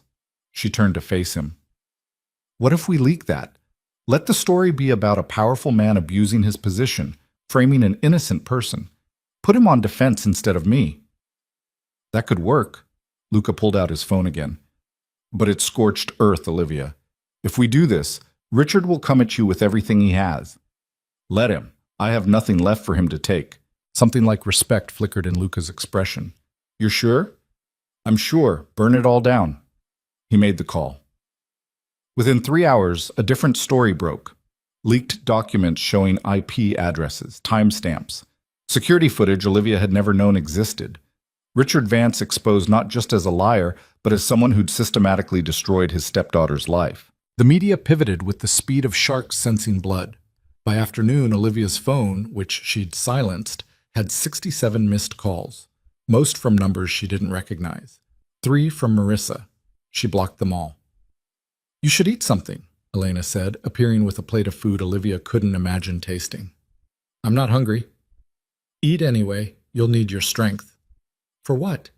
Elena's expression was grim. For whatever comes next. What came next was Marissa. She showed up at the house at 6 p.m., somehow bypassing the gate security, pounding on the front door like she had every right to be there. Olivia heard the commotion from upstairs, raised voices, Elena's firm refusal, Marissa's shrill insistence. I'm her sister. She'll want to see me. No, she really wouldn't. But Luca appeared in Olivia's doorway. You want to handle this, or should I? Part of her wanted him to. Wanted to hide while he made Marissa disappear. But she was done hiding. I'll do it. She found Marissa in the foyer looking like a mess. Makeup smudged, hair disheveled, designer bag clutched like a weapon. When she saw Olivia descending the stairs, her face contorted with rage. You bitch, she hissed. You absolute bitch. Olivia stopped 3 steps from the bottom. High ground. Hello, Marissa. Don't hello Marissa me. Do you have any idea what you've done? Dad's career is over. Our family name is destroyed. Your family name, not mine. You were part of this family, okay? No, I wasn't. I was your servant, your punching bag, your convenient scapegoat. Olivia descended the last steps, meeting her sister's eyes. And now I'm done. Marissa's laugh was sharp and cruel. Done? You think marrying some criminal makes you better than us? I think it makes me free of you. That's enough. You're pathetic. You're nothing. And when he gets bored of you, Marissa gestured vaguely at where Luca stood in the doorway of his office, watching, you'll have nothing again. Maybe, but at least I'll have my dignity, which is more than you've ever had. Marissa lunged. It wasn't a slap. It was a full-body tackle, nails reaching for Olivia's face. But Olivia had been expecting it. Years of Marissa's tantrums had taught her the signs. She sidestepped. Marissa stumbled, caught herself on the banister. Get out, Olivia said quietly. You can't throw me out. This is my house. My husband's house. You're trespassing. Olivia's voice stayed level, but steel ran through it. Leave. Now, before I call the police and have you removed. I'll tell everyone the truth. I'll tell them you manipulated him, that you're using him. Tell them whatever you want. Nobody's listening to you anymore. Marissa's face crumpled. For a second, she looked genuinely hurt. Then the mask came back, hard, hateful. "You'll regret this," she spat. "Probably. But not as much as I regret the years I spent letting you make me feel small." Security appeared. Two men Olivia had seen around but never spoken to. Luca must have called them. "Escort Ms. Vance off the property," he said calmly. "If she returns, she'll be arrested for trespassing." Marissa let them take her arms, but her eyes stayed locked on Olivia. "You're not special," she said as they pulled her toward the door. "You're just a replacement, a placeholder. He doesn't love you. He can't. Men like him don't love anyone." The door closed on her voice. Silence flooded the foyer. Olivia's legs felt weak. She sank onto the bottom step, adrenaline crash hitting her all at once. Luca approached slowly. "You okay?" "I don't know." He sat beside her, not touching, but close. "For what it's worth, you handled that perfectly." "I wanted to hit her." "I know. I'm impressed you didn't." Olivia laughed, shaky, borderline hysterical. "Is it always going to be like this? People from my past showing up trying to drag me back?" "For a while, probably. Then they'll get bored. Move on to the next scandal." "And what about what she said? About you?" Luca was quiet for a moment. "What about it? Is it true? That you don't—" She couldn't finish the sentence. It felt too vulnerable. "I don't know," he said honestly. "I've never tried. Love was never part of my father's world. It was weakness, liability, something to be avoided." "And you? What do you think?" He looked at her then, really looked, like he was trying to figure her out. "I think," he said slowly, "that I'm starting to understand why someone might risk it." Before Olivia could process that, his phone rang. He answered it, listened, and his whole body went rigid. "When?" Pause. "I'm on my way." He stood abruptly. "I have to go." "What happened?" "The construction site. Someone vandalized it, set fire to the supplies." Olivia's heart sank. "Victor?" "Probably. I don't know yet." He was already moving toward the door. "Stay here. Don't leave the house." "Luca?" "I mean it, Olivia. Not even the garden." Then he was gone, and she was alone in the too big house with her too big thoughts and the echo of Marissa's words. "He doesn't love you. He can't." Maybe that was true. Maybe it didn't matter. Or maybe, terrifyingly, it was starting to. She went upstairs, changed into workout clothes, and found the gym Elena had shown her days ago. If she couldn't leave the house, she could at least burn off the anxiety eating her alive. She was on the treadmill running hard enough to make her lungs scream when the lights went out. Complete darkness. Olivia stumbled, caught the handrails, killed the machine. Her breath sounded too loud in the sudden silence. "Elena?" she called out. Nothing. Her phone was upstairs. Stupid. She'd left it charging. She felt her way off the treadmill, hands outstretched. The gym was in the basement level, no windows. Without lights, it was a tomb. A sound behind her. Footsteps. "Elena, if that's you, this isn't funny." The footsteps stopped. Olivia's heart hammered. She backed toward where she thought the door was, hands searching for the wall. "Security?" Her voice cracked. More footsteps. Closer now. She ran, slammed into the door frame, felt for the handle, yanked it open. The hallway beyond was just as dark. She sprinted blindly, one hand on the wall, trying to remember the layout. Stairs were to the left? Or right? God, why hadn't she paid better attention? Behind her, the footsteps matched her pace. She found the stairs by tripping over the bottom step. Pain lanced through her shin, but she scrambled up anyway, using hands and feet, animal panic taking over. The main floor should have lights, emergency backups. Something. It didn't. Olivia ran toward where she thought the front door was. Her shoulder hit a corner. She ricocheted, kept moving. A hand grabbed her arm. She screamed, "Olivia, stop!" Elena's voice. Thank God, Elena's voice. "What's happening?" Olivia gasped. "Power's out. Whole house. Security's checking it now." "Someone was following me. No one's here but us. The house is locked down. You probably heard me coming to find you." Maybe. Maybe she'd panicked over nothing. Or maybe not. Elena led her toward a window where moonlight provided some visibility. She had a flashlight, which she flicked on. Where's Mr. Moretti? Elena asked. The construction site. Someone burned it. Elena swore, soft but vicious. Of course they did. What does that mean? It means this isn't random. They're sending a message. Who? But Elena didn't answer because the lights came back on all at once, flooding the house with harsh brightness that made Olivia's eyes water. And standing in the doorway of the main hall was a man Olivia had never seen before. Mid-50s, expensive suit, cold eyes that catalogued her like she was an asset to be appraised. Mrs. Moretti, he said with a smile that didn't reach those eyes. We need to talk. Elena stepped between them instantly. Sir, you need to leave. This is private property. I'm Marcus Del Rio. Victor sent me. Of course he did. Then you can tell Victor, Olivia said, forcing her voice steady, that my husband will speak with him directly. I don't negotiate with messengers. Marcus's smile widened. Smart, beautiful. I see why Luca chose you. Get out. In a moment. First, I need you to understand something. He pulled an envelope from his jacket and set it on the hall table. Victor doesn't want war. He wants cooperation. That envelope contains a very generous offer. You convince your husband to accept it, and all of this, he gestured vaguely, goes away.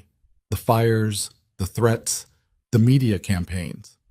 Or it gets worse, much worse, for both of you. Elena had her phone out, probably calling security, but Marcus wasn't moving. You should also know, he continued, that your stepfather has been very forthcoming about your character, the real story, not the sanitized version you're selling. Olivia's blood ran cold. There is no real story, isn't there? The affair with your mother's doctor while she was dying, the theft from her medical fund, the... Stop. None of it was true, but it didn't have to be. Lies spread faster than truth. Just read the offer, Marcus said. Think about what matters more, pride or survival. Security flooded in, 4 men, hands on weapons Olivia hoped they wouldn't use. Marcus raised his hands, still smiling. I'm leaving, no trouble. They escorted him out. Olivia stood frozen, Elena's hand on her shoulder, the only thing keeping her upright. It's all lies, she whispered. I know.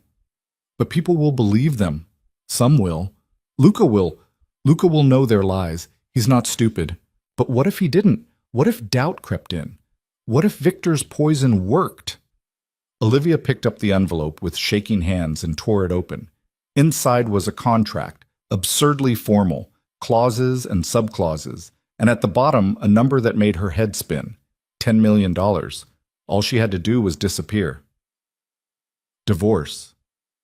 Luca quietly, sign an NDA, vanish. $10 million to walk away from a marriage that had never been real anyway. It should have been tempting. It wasn't. Where's Mr. Moretti? She asked Elena. Still at the site. Signal's probably bad. I need to talk to him. Now. Elena made the call. It took 3 tries before Luca answered, his voice tight with stress. Olivia, what's wrong? Victor sent someone. Marcus Del Rio. He left an offer. What kind of offer? She told him. The money. The lies he'd threatened to spread. The choice she was being given. When she finished, the silence on the other end stretched so long she thought he'd hung up. Luca? I'm here. His voice was different, harder. Don't sign anything. Don't talk to anyone. I'm coming back. The fire can wait. You can't. He ended the call. Olivia sank onto the stairs, the envelope still in her hand. $10 million. Freedom. A chance to start over somewhere Victor and Luca, and all of this couldn't touch her. But it would mean abandoning the community center, the project, the people who needed it. It would mean proving Victor right, that she was exactly what he thought. A mercenary, a gold digger, someone with no loyalty and no spine.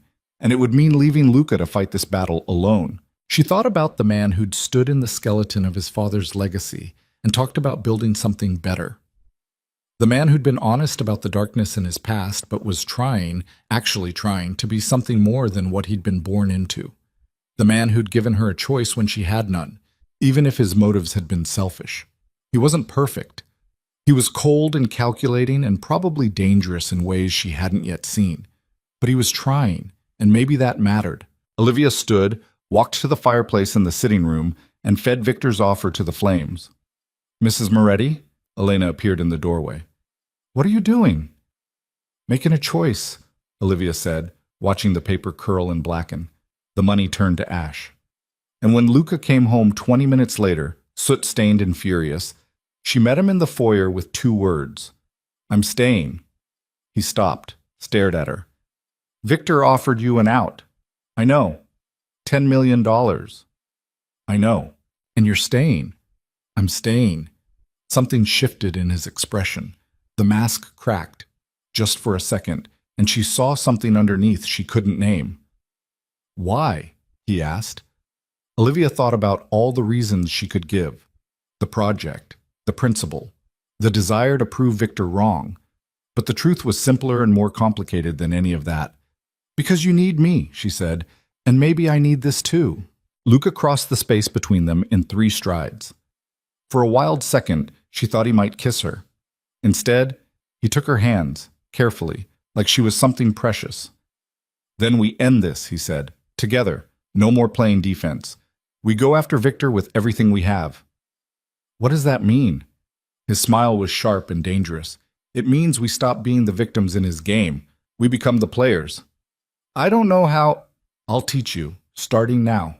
He led her to his office, pulled out files she'd never seen, and spent the next 3 hours showing her exactly how empires were built and destroyed. And Olivia realized she wasn't drowning anymore. She was learning to swim. Or maybe more accurately, she was learning to fight. And God help anyone who got in her way. The night stretched into morning, and by the time dawn broke over San Francisco, Olivia Moretti, knew exactly what she had to do. The point of no return had come and gone. There was only forward now, and she was done running. The war against Victor Castellanos started quietly. Too quietly. Olivia should have known something was wrong from the beginning. Should have recognized that victories earned too easily were never real victories at all. But she'd been drunk on purpose, on finally mattering, on the heat of Luca's mouth against hers in the dark hours when strategy gave way to something far more dangerous. So she missed the signs. They all did. The first domino fell exactly as planned. The inspector showed up at Victor's port warehouse at 6 a.m. with a warrant and enough federal backing to make the whole operation legitimate. By noon, 3 shipping containers had been impounded. Their contents, luxury cars with VIN numbers filed off, designer goods without import documentation, and 1 container of pharmaceuticals that definitely weren't FDA approved, cataloged as evidence. Victor's lawyers descended within the hour, but the damage was done. His shipping operation ground to a halt. Millions in merchandise stuck in legal limbo. Luca received the news in his office, Olivia sitting across from him. His smile was sharp and satisfied. "One down," he said. "How long before he realizes it was you?" Olivia asked. "He already knows, but he can't prove it. That's the beauty of using legitimate channels. Everything's by the book." The second domino fell 2 days later. The permits for Victor's luxury condo conversion were officially denied. Historic preservation concerns, the letter said. Structural integrity questions. Environmental impact reviews needed. All bureaucratic nonsense that would take years to untangle. Victor's investment sat dead in the water, hemorrhaging money on a property he couldn't develop. "Two down," Luca said that night over dinner. They'd started eating together, this new routine that felt almost domestic if you ignored the armed guards outside and the files full of criminal enterprise spread across the table between them. "He'll retaliate," Olivia said. "Soon. Let him, we're 3 steps ahead." The third domino was Olivia's idea. She'd spent hours researching Sofia Castellanos' charity foundation, cross-referencing donation records with Victor's known business associates. The pattern was obvious once you knew what to look for: large donations from shell corporations, money disappearing into administrative costs, grants going to organizations that existed only on paper. Classic money laundering dressed up in charity's clothing. Olivia compiled everything into a clean, detailed report and sent it anonymously to the IRS, the State Attorney General's office, and 3 investigative journalists known for exposing financial crimes. Within a week, Sofia's foundation was under audit. The society pages that had once praised her philanthropy now questioned where the money really went. Three down, Olivia said, watching the news coverage with something like satisfaction burning in her chest. Luca came up behind her, his hands settling on her shoulders. You're good at this. Is that a compliment or a concern? Both. He pressed a kiss to the top of her head. Casual intimacy that had developed between them over the past 2 weeks. They hadn't defined what they were doing, hadn't discussed the line they'd crossed. Just let it exist in the spaces between strategy sessions and stolen moments in the dark. It should have worried her more than it did. Victor's going to strike back, she said, leaning into his touch. Hard. We've humiliated him publicly, destroyed 3 major revenue streams, exposed his wife to federal investigation. I know. So what do? We wait, stay alert, be ready. But ready for what exactly? The answer came 5 days later, and it came from a direction Olivia never saw coming. She was in the library, her favorite room in the house, full of books and afternoon light, when Elena appeared in the doorway. Her face was ashen. Mrs. Moretti, there's someone here to see you. Who? Richard Vance. The name hit like a fist to the gut. Olivia stood so quickly her chair scraped against the floor. What is he doing here? He says it's urgent. He says... Elena hesitated. He says it's about your mother. Cold washed through Olivia's veins. Her mother had been dead for 6 years. What could Richard possibly... Where's Luca? In the city. A meeting. He won't be back for 2 hours. Of course. Richard had probably waited for exactly this moment. Tell him I'll see him in the sitting room, not alone. You stay with me. Elena nodded, her hand moving to her pocket where Olivia knew she kept a panic button. Richard Vance looked older than Olivia remembered. Thinner, gray at the temples, lines around his mouth that spoke of stress and sleepless nights. He stood when she entered, and the practiced smile he attempted didn't reach his eyes. Olivia, thank you for seeing me. I didn't have much choice, did I? You show up at my house making claims about my dead mother. She stayed near the door, every muscle tense. Say what you came to say and leave. Richard's smile faded. Still angry, I understand. What I did, framing you for the embezzlement, it was wrong. I was desperate. The company was failing and I needed... I don't care what you needed. You tried to send me to prison. I know, and I'm sorry, truly. He took a step toward her. Olivia took a step back. But that's not why I'm here. I'm here because I owe you the truth. About your mother. About how she really died. Olivia's breath caught. She had cancer, pancreatic. She died because she couldn't afford the experimental treatment that might have saved her. That's what I told you. It's not the whole truth. What are you talking about? Richard pulled an envelope from his jacket pocket. Old, yellowed with age. Your mother did have cancer, but there was money for treatment. A lot of money. From a settlement she received years ago before we married. She'd set it aside specifically for medical emergencies. Olivia's hands started shaking. That's not possible. She would have used it. She tried to, but the money was gone. Stolen. By someone she trusted. Richard held out the envelope. Read it. Bank statements. Transfer records. It's all there. Olivia snatched the envelope with hands that wouldn't stay steady. Inside were documents, financial records, emails, transaction histories. Her eyes scanned them, not wanting to believe, desperately hoping she was misunderstanding. But the truth was there in black and white. $300,000. Her mother's emergency fund. Transferred out over a period of 6 months, 2 years before her diagnosis. Transferred to accounts owned by Moretti Holdings. The room spun. Olivia grabbed the back of a chair to keep from falling. No, she whispered. No, this is fake. You fabricated this. I didn't. I wish I had. Richard's voice was gentle, too gentle. I found these papers in your mother's things after she died. She knew. She knew someone had stolen from her, but she never said anything, never fought back. I think... He paused. I think she was protecting you. From what? From them. From the Morettis. Your mother knew Antonio Moretti. Luca's father. They had history. Before me. Before you. The world tilted on its axis. What kind of history? I don't know all of it. She wouldn't talk about it. But I know Antonio Moretti had access to her accounts. Know he took that money. And I know... Richard's voice dropped. I know that when your mother got sick, when she was dying, she made me promise never to tell you, made me swear I'd keep you away from that family. You're lying. But Olivia's voice cracked on the words. This is some scheme. You and Victor, you planned this. Victor Castellano came to me 2 days ago, offered me money to stay silent, offered me a lot of money. Richard met her eyes. I said no. Because whatever else I am, whatever mistakes I've made, I loved your mother. And she would want you to know the truth about the people you're trusting. Olivia couldn't breathe, couldn't think. The documents in her hands felt like they weighed 1,000 pounds. Get out, she said. Olivia, get out now. Richard didn't argue. He left the envelope on the table and walked out, Elena escorting him to the door. The moment he was gone, Olivia collapsed into the chair, staring at the papers spread before her. It had to be fake, had to be some elaborate forgery. But something cold and sick in her gut whispered that it wasn't.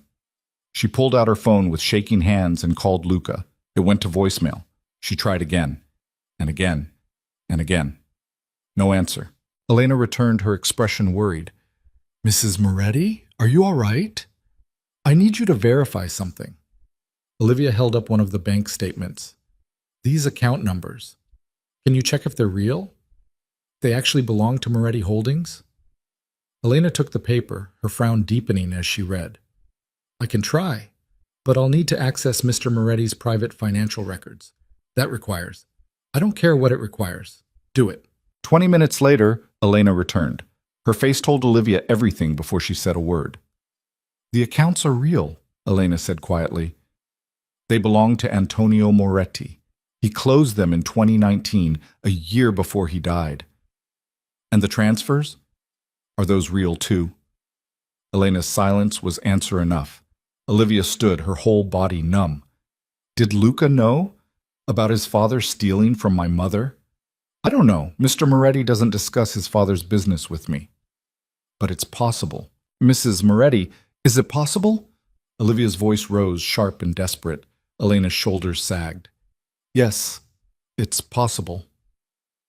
The room felt too small, too hot. Olivia needed air, needed space, needed to not be standing in a house built with money that might have been stolen from her dying mother. She ran, out of the sitting room, through the hallway, toward the front door. Elena called after her, but Olivia didn't stop. Couldn't stop. Security tried to intercept her at the door. She pushed past them, ignoring their protests, ignoring the protocols Luca had put in place. She made it to the garden before the nausea hit. She bent over the fountain, retching, though nothing came up. Her whole body shook with the force of it. This couldn't be real, couldn't be true. Luca wouldn't have known. He couldn't have. He'd offered her marriage, offered her safety, offered her a partnership. He wouldn't have done that if he'd known his father had destroyed her mother. Would he? But the doubt had taken root, and doubt, once planted, was impossible to kill. She heard footsteps behind her, heavy, male. Mrs. Moretti, you need to come inside. It's not safe. I don't care. Please. Mr. Moretti will... Mr. Moretti can go to hell. The guard didn't know how to respond to that. He stood there, awkward, while Olivia tried to remember how to breathe. Her phone rang, Luca's name on the screen. She answered, her voice cold. Where were you? In a meeting. I saw your calls. What's wrong? Richard was here. Silence, then, what did he want? To tell me the truth about my mother, about your father. Another pause, longer this time. When Luca spoke, his voice was carefully controlled. What did he tell you? That your father stole $300,000 from her, money she needed for cancer treatment, money that might have saved her life. Olivia's voice shook. Is it true? Olivia, is it true? She heard him take a breath. Yes. The world stopped.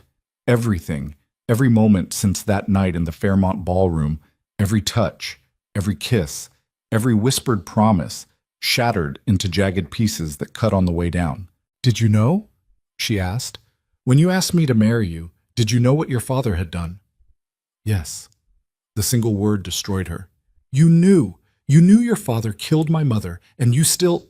She couldn't finish, couldn't form words around the rage and betrayal choking her. It's not that simple. It's exactly that simple.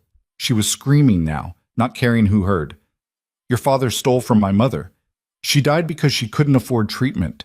And you knew. You knew, and you married me anyway. Olivia, listen to me. Why?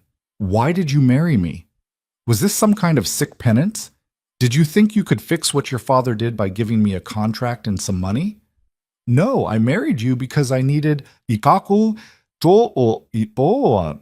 You needed a wife, a prop, someone to make you look legitimate while you laundered blood money through community centers and charity work. Her laugh came out broken. God, I'm such an idiot. Marissa was right. You don't care about me. You can't. I'm just another transaction to you. That's not true. Then what am I, Luca? What am I really? He was quiet for so long she thought he'd hung up. When he finally spoke, his voice was raw. You're the one thing I wasn't supposed to care about. The words hit like a slap. What does that mean? It means this was supposed to be simple. A marriage of convenience. You get protection, I get legitimacy. Clean, transactional, no complications. She heard something that might have been a bitter laugh. But then you had to be brave and smart, and you had to actually give a damn about the project, about the people we're trying to help. You had to make me... He stopped. Make you what? Feel things I've spent my entire adult life avoiding. Olivia closed her eyes. Tears burned hot against her lids. That doesn't fix this. That doesn't change what your father did. What you knew and hid from me. I know. I can't, her voice cracked. I can't be here right now. I can't look at you knowing what I know. Olivia, please, let me explain. Let me come home and we'll... No, I'm leaving. You can't. Victor's still out there. You're not safe. I don't care. The words ripped out of her. I don't care if I'm safe. I care that you lied to me. I care that you let me fall for you while hiding the fact that your family destroyed mine. You fell for me? His voice was quiet, almost hopeful. Don't you dare use that against me. I'm not. He took a breath. I'm coming home. Don't leave. Please. Just wait until I get there and we'll talk. Really talk. I'll tell you everything. There's nothing left to say. She hung up. The guard was still standing there, uncertain. Olivia walked past him, back into the house, straight to her room. Her real room, the one with windows, not the bunker Luca had moved her to. She pulled a bag from the closet and started throwing clothes into it. Not the designer pieces Elena had selected, just the few things that were actually hers. The old sweater from college, jeans with worn knees, her mother's necklace, the only piece of jewelry she'd kept from before. Elena appeared in the doorway. Mrs. Moretti, please don't do this. I have to. Mr. Moretti cares about you. Whatever his father did, his father stole from my mother. She died because of that theft, and Luca knew. He knew, and he used me anyway. Maybe he had reasons. Maybe there's no good reason for what he did. Olivia zipped the bag. I'm leaving. You can tell Luca... She stopped. Tell him the contract's void. I'll sign whatever papers he needs, but I'm done. Where will you go? Good question. She had no money, no car, nowhere safe from Victor's reach. But she couldn't stay here. Not in this house built with blood money. Not with a man who'd hidden the truth about her mother's death. I'll figure it out. She pushed past Elena, down the stairs toward the front door. This time, no one tried to stop her. She made it halfway down the driveway before the car pulled up. Black. Expensive. Familiar. Luca. He was out of the vehicle before it fully stopped, his expression carved from desperation and something that looked almost like fear. Olivia, stop. Get out of my way. Not until you listen. I'm done listening to you. He stepped in front of her, blocking her path. My father was a monster. I know that. I've spent years trying to atone for the things he did, the lives he ruined. Your mother, his voice caught. Your mother was one of many, and when I found out who you were, when I saw your name in Richard's files, I knew I should stay away, should leave you alone. But you didn't. No, because I thought, he ran a hand through his hair. I thought if I could help you, if I could give you a life your mother never had, maybe it would balance things out. Maybe I could fix just one of the things my father broke. I'm not a charity case. I know. You never were. That's what I figured out too late. He took a step closer. You were supposed to be a prop, a temporary wife for appearances. But then you started actually caring, started fighting, started making me believe that maybe I could actually build something good instead of just paying lip service to redemption. That doesn't excuse the lying. I know, but please, Olivia, please don't leave, not like this. Not when Victor's still out there, when leaving puts you directly in his crosshairs. Maybe I'll take his offer, $10 million. Seems like a fair price for being used. Luca's jaw clenched. You're not being used. Not anymore. This stopped being fake the moment you... He cut himself off. The moment I what? The moment I fell in love with you. The words hung in the air between them, impossible and terrifying and too late. Olivia laughed, sharp and broken. No, you don't get to say that now. You don't get to claim love after lying to me for weeks. I'm not claiming anything. I'm stating a fact. I love you. I don't know when it happened. Don't know how, but I do. And I know you feel something for me too, or you wouldn't be this angry. Of course I'm angry. She didn't get to finish because the gunshot cut through her words like a knife. The sound came from behind her, from the street beyond the gates. Luca's expression changed instantly, from desperate to lethal in half a second. Get down! He grabbed her, pulling her toward the ground as more gunshots erupted. Glass shattered. Bullets tore through the air where they'd been standing. Olivia's ears rang. Her heart slammed against her ribs. Luca's body covered hers, protecting her, as chaos exploded around them. Security poured out of the house. Returning fire. Tires screamed. Voices shouted. The world became noise and violence and terror. It felt like forever. It was probably 30 seconds. When the shooting stopped, Luca lifted his head cautiously. Blood ran down his temple from where shattered glass had cut him. Are you hurt? He asked. Olivia could barely hear him over the ringing in her ears. She shook her head. He pulled her to her feet and half-dragged, half-carried her toward the house. Security surrounded them, weapons drawn, eyes scanning for additional threats. Inside, Elena was already on the phone with someone. Police, probably, or Luca's private security team. Luca pushed Olivia into a chair and crouched in front of her, his hands framing her face. Look at me. Are you hurt? Any pain? I'm fine. Her hands were shaking so badly she couldn't control them. What was that? Victor, finally making his move. He tried to kill us. He tried to send a message. If he'd wanted us dead, we would be. Luca's expression was grim. This was a warning. Next time won't be. The reality of it crashed over Olivia. She'd been about to walk out of this house, alone, unprotected. If Luca hadn't stopped her, if she'd made it to the street, she would be dead. The thought made her stomach turn. I need to call this in, Luca said, standing. Get every resource I have tracking down the shooters. Elena will stay with you. Don't move. Don't go near windows. Understand? Olivia nodded numbly. He started to leave, then turned back. For what it's worth, I meant what I said about loving you. I know you don't believe me. I know I've given you no reason to, but it's true. Then he was gone, barking orders into his phone, and Olivia was alone with Elena and her thoughts, and the sound of gunshots still echoing in her ears. Her bag sat on the floor where she'd dropped it, all her belongings, everything she'd thought she needed to start over. It seemed pathetic now. Because Luca was right. Leaving wasn't an option, not with Victor hunting her, not when stepping outside these walls meant death. She was trapped, in a house built with blood money, with a man who loved her but had lied to her, fighting a war she hadn't chosen but couldn't escape. And the worst part, the part that made her want to scream, was that despite everything, despite the lies and the betrayal and the dead mother whose ghost stood between them, some traitorous part of her still cared about Luca Moretti. Maybe even loved him back, which made her either the bravest or stupidest woman alive.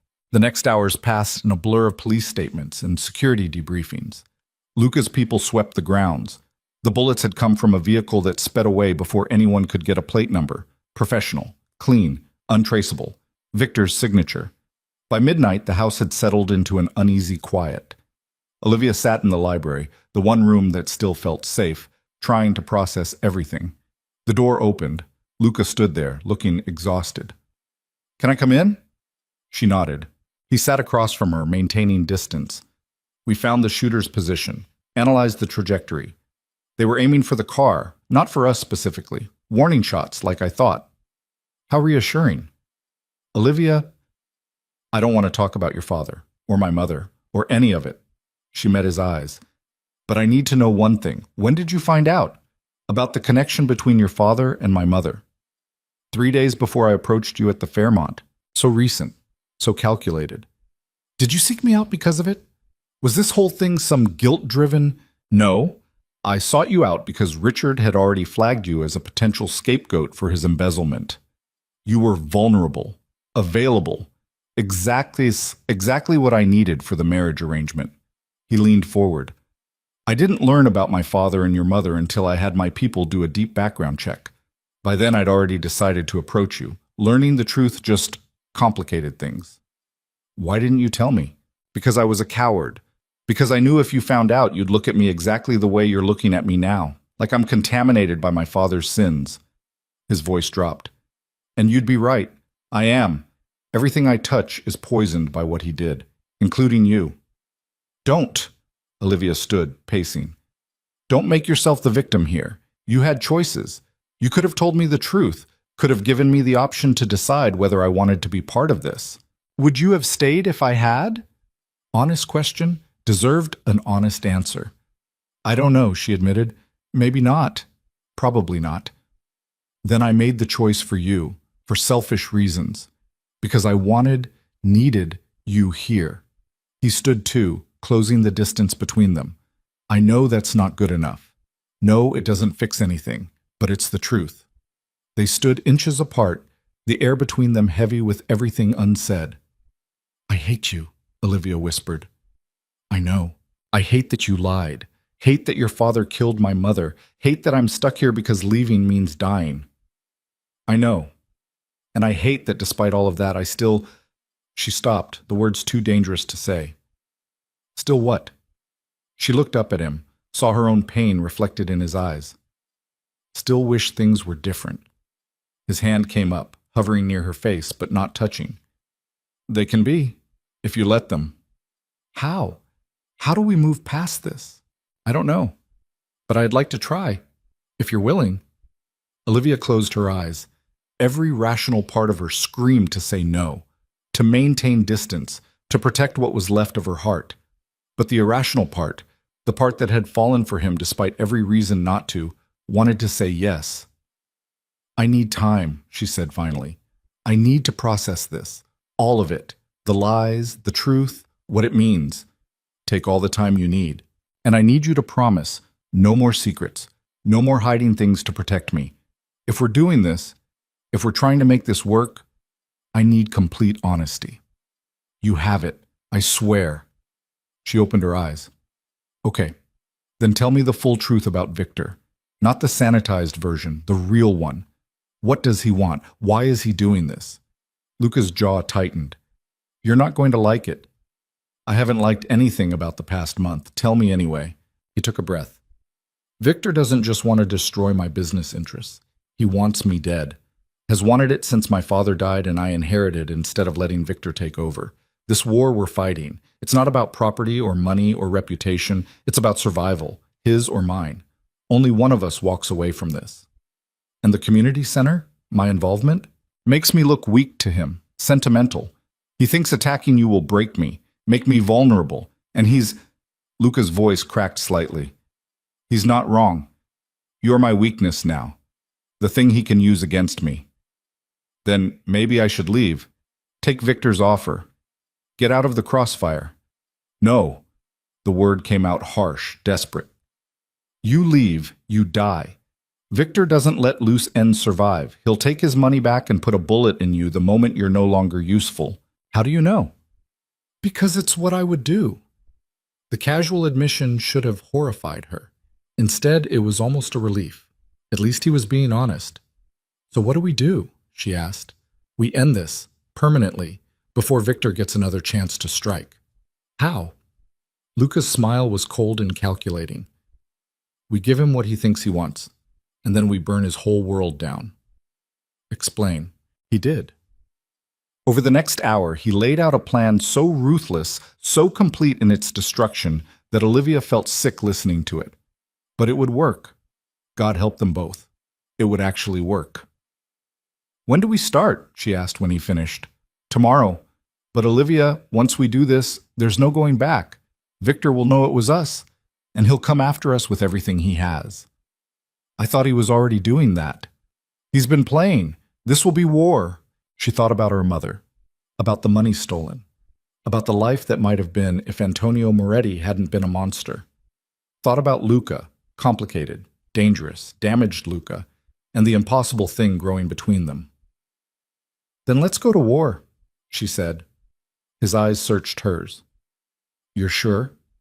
No, but I'm doing it anyway. Something like respect, maybe even love, flickered across his face. Together? He asked. Together. He pulled her close, and she let him, burying her face against his chest and breathing in the scent of him, smoke and expensive cologne and something uniquely Luca. I'm sorry, he whispered against her hair. For all of it. For what my father did. For lying. For dragging you into this nightmare. I know. I love you. I know you don't want to hear it, but I need to say it. I love you, Olivia. The words should have felt manipulative, should have felt like just another tool in his arsenal. Instead, they felt true. I don't know if I can say it back yet, she admitted, not while this is all still so raw. I know. I'm not asking you to. They stood like that for a long time, holding each other while sirens wailed in the distance and the city burned through another night of violence they'd helped orchestrate. And Olivia realized something that made her chest ache. She'd become someone she didn't recognize. Someone who planned wars and plotted destruction. Someone who could stand in the arms of a man whose father had killed her mother and feel safe. Someone who'd crossed so many lines she couldn't see her way back to who she'd been. The girl from the attic was dead.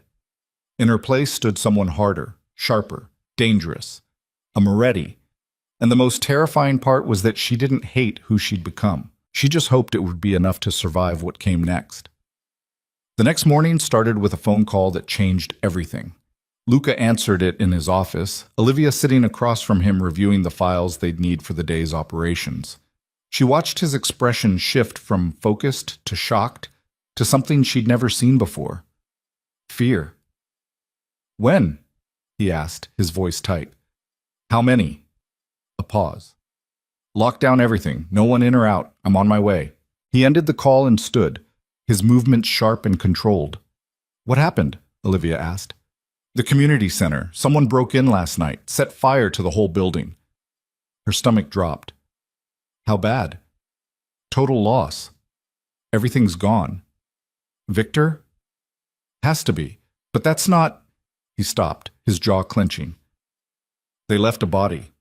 One of my security guards, shot execution style. Oh, God. We need to go, Luca said. Now, the police will have questions. They drove in silence, Olivia's mind racing. This was escalation beyond anything they'd anticipated. Victor wasn't just destroying property anymore, he was killing people. The construction site looked like a war zone, fire trucks, police cars, yellow tape everywhere. The skeleton of the building, everything Luca had worked for, was now a blackened shell. And in the center, covered by a white sheet, was the outline of a body. Luca spoke with the detectives, gave statements, maintained his composure even as his life's work smoldered in front of him. Olivia stood back, watching, her heart breaking for him. This was her fault. If she hadn't pushed so hard against Victor, if she hadn't been so visible, so aggressive. Mrs. Moretti? She turned. A detective she didn't recognize stood there, notepad in hand. Yes?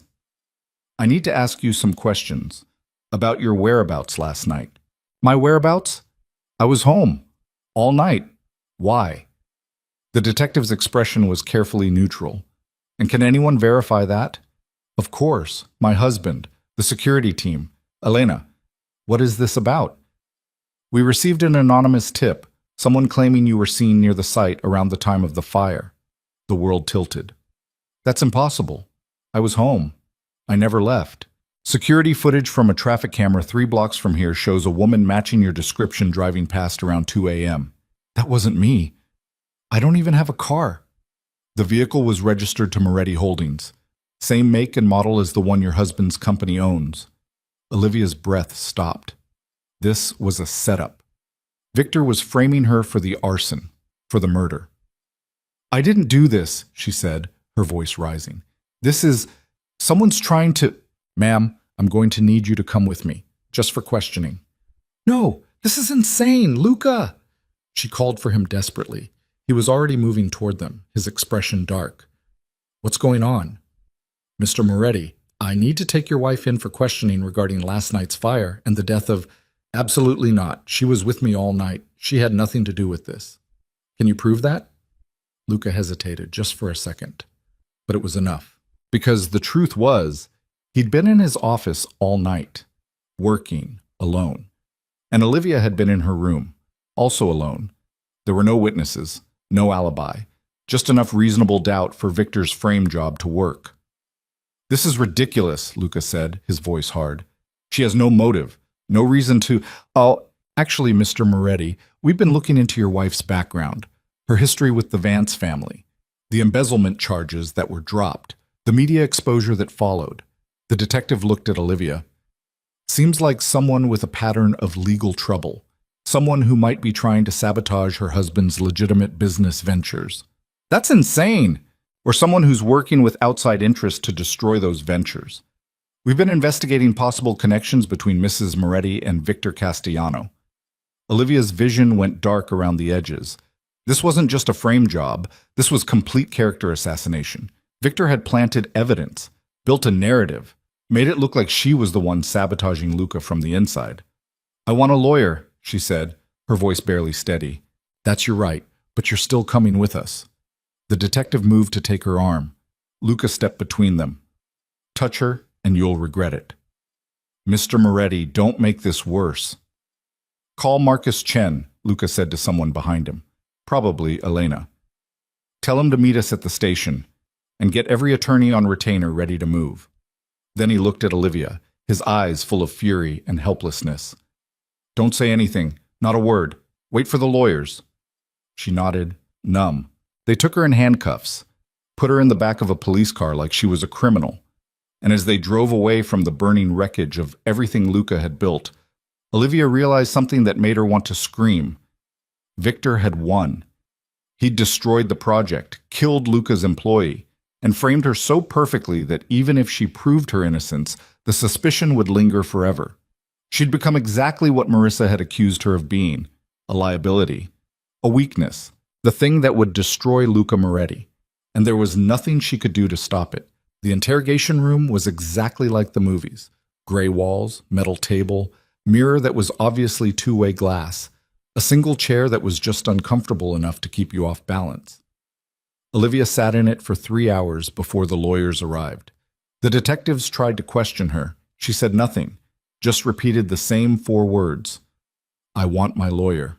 When Marcus Chen finally appeared, flanked by 2 associates and looking like he'd descended from heaven specifically to destroy people, Olivia almost cried with relief. Don't say a word, he instructed, setting his briefcase on the table. Not a single word. I'll handle this. What followed was a masterclass in legal warfare. Marcus tore through the prosecution's case like it was tissue paper, demanded to see the traffic camera footage, which, when examined closely, showed a woman in a similar coat but with different hair, different build, different everything. Pointed out that the vehicle in question had been reported stolen from Moretti Holdings 2 days prior, a report that was on file with the police. Demonstrated that Olivia's phone had been connected to the house Wi-Fi all night, proving she never left. Produced security footage from the house showing her entering her room at 11 p.m. and not emerging until 8 a.m. By hour 5, the detective's confidence had evaporated. By hour 6, Marcus was threatening to sue the department for harassment and wrongful arrest. By hour 7, they released her. No charges, no evidence, just an apology that sounded hollow and a warning to stay available for further questions. Luca was waiting outside the station. The moment Olivia walked out, he pulled her into his arms so tightly she could barely breathe. I'm sorry, he said into her hair. I'm so sorry. I should have protected you better. Should have seen this coming. It's not your fault. It is. Victor's targeting you because of me, because you matter to me. I made you a liability. She pulled back to look at him. His face was haggard, eyes red-rimmed. When did you last sleep? I don't remember. Doesn't matter. Are you okay?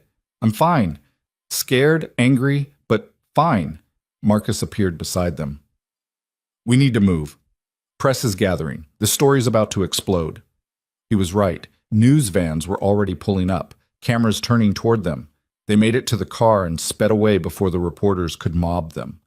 In the back seat, Olivia finally let herself shake. He almost did it, she whispered. Victor almost put me in prison.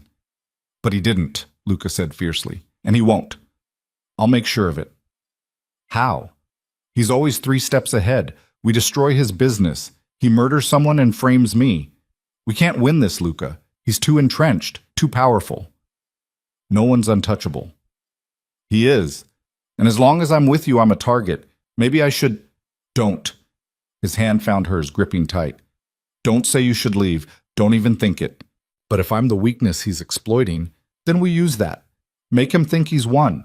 Make him think you're breaking under the pressure. And when he gets comfortable, when he thinks he's safe, we strike. Olivia looked at him. What are you planning? His smile was cold and deadly. Everything. That night, they put the plan in motion. Luca and Olivia staged a very public fight. Screaming, accusations, her leaving the house with bags, him not stopping her. The press ate it up. Moretti marriage. In crisis. The headlines screamed, Embezzlement suspect flees questioning inside the fall of Olivia Moretti. It was humiliating, degrading.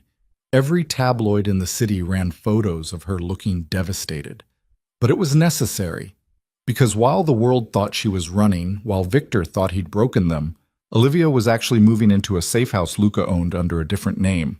And from there, they were going to dismantle Victor Castellano piece by piece, starting with the one thing he cared about more than power, his family. Are you sure about this? Olivia asked 3 days into the plan. They were in the safe house, a nondescript apartment in a building Luca owned, watching surveillance footage of Victor's home. No, Luca admitted, but it's the only move left. The plan was simple in theory, nightmarish in execution. They were going to expose Sofia Castellano's charity fraud so thoroughly, so publicly, that she'd face federal prison time. And when Victor moved to protect her, because he would, because for all his monstrosity he genuinely loved his wife, they'd use that opening to destroy everything else he'd built. He'll know it was us, Olivia said. Let him. By the time he figures it out, it'll be too late. The files went to the FBI at midnight. By dawn, federal agents were at Sofia's door with a warrant. By noon, she was being perp-walked in front of cameras, her perfect composure finally cracking. And by evening, Victor Castellano called Luca's private line. Luca put it on speaker so Olivia could hear. You son of a bitch, Victor's voice was pure venom. You went after my wife. You went after mine first. I'm just returning the favor. She had nothing to do with our business, said. Neither did Olivia, yet you tried to frame her for murder. Silence. Heavy and dangerous. This is war now, Victor said finally. No more games, no more surgical strikes. I'm going to burn your whole life to the ground. Everything you love, everyone you care about. And I'm going to make you watch. Looking forward to it. Luca hung up. Olivia stared at him. He's going to kill us. Probably, but we'll take him with us. The certainty in his voice should have been comforting. It wasn't, because Olivia was starting to realize something terrible. There was no winning this war, only surviving it, and even that wasn't guaranteed. The next 72 hours were a blur of legal maneuvers and media storms. Sofia's arrest dominated the news. Federal prosecutors announced they were seeking maximum penalties, 20 years for fraud, money laundering, and conspiracy. Victor disappeared from public view. That should have been a relief. It was actually more terrifying, because Victor in hiding meant Victor planning something big. Olivia spent the days in the safe house reviewing documents, coordinating with Marcus Chen's team, giving depositions to clear her name in the arson case. The nights she spent with Luca. They didn't talk about the future. Didn't discuss what happened after the war ended, if it ever ended. Just held each other in the dark and pretended tomorrow might not bring death. On the fourth day, Elena called. "You need to see this," she said, her voice tight. She sent a link. Olivia opened it and felt her blood turn to ice. It was a video, posted to every major social media platform an hour ago. And it showed her mother, alive, talking, recorded 20 years ago, judging by the clothes and hairstyle. Her mother sat across from someone off camera. The audio was clear. "Antonio and I had an arrangement. I knew what he was, knew the business he was in, and I accepted money from him anyway, for years. Hundreds of thousands of dollars." The camera voice, male, unfamiliar, asked, "Did your daughter know?" "No, and she never can. I don't want her anywhere near that world. Promise me, Antonio. Promise me you'll keep her safe from all of this." "I promise." The video ended. Olivia couldn't breathe. Her mother had known Antonio Moretti, had taken money from him willingly, had been in his world by choice. Everything she'd believed about her mother, about her innocence, about being a victim, was a lie. Luca appeared beside her, reading over her shoulder. His face went pale. "Olivia, don't." Her voice sounded distant, broken. "Just don't.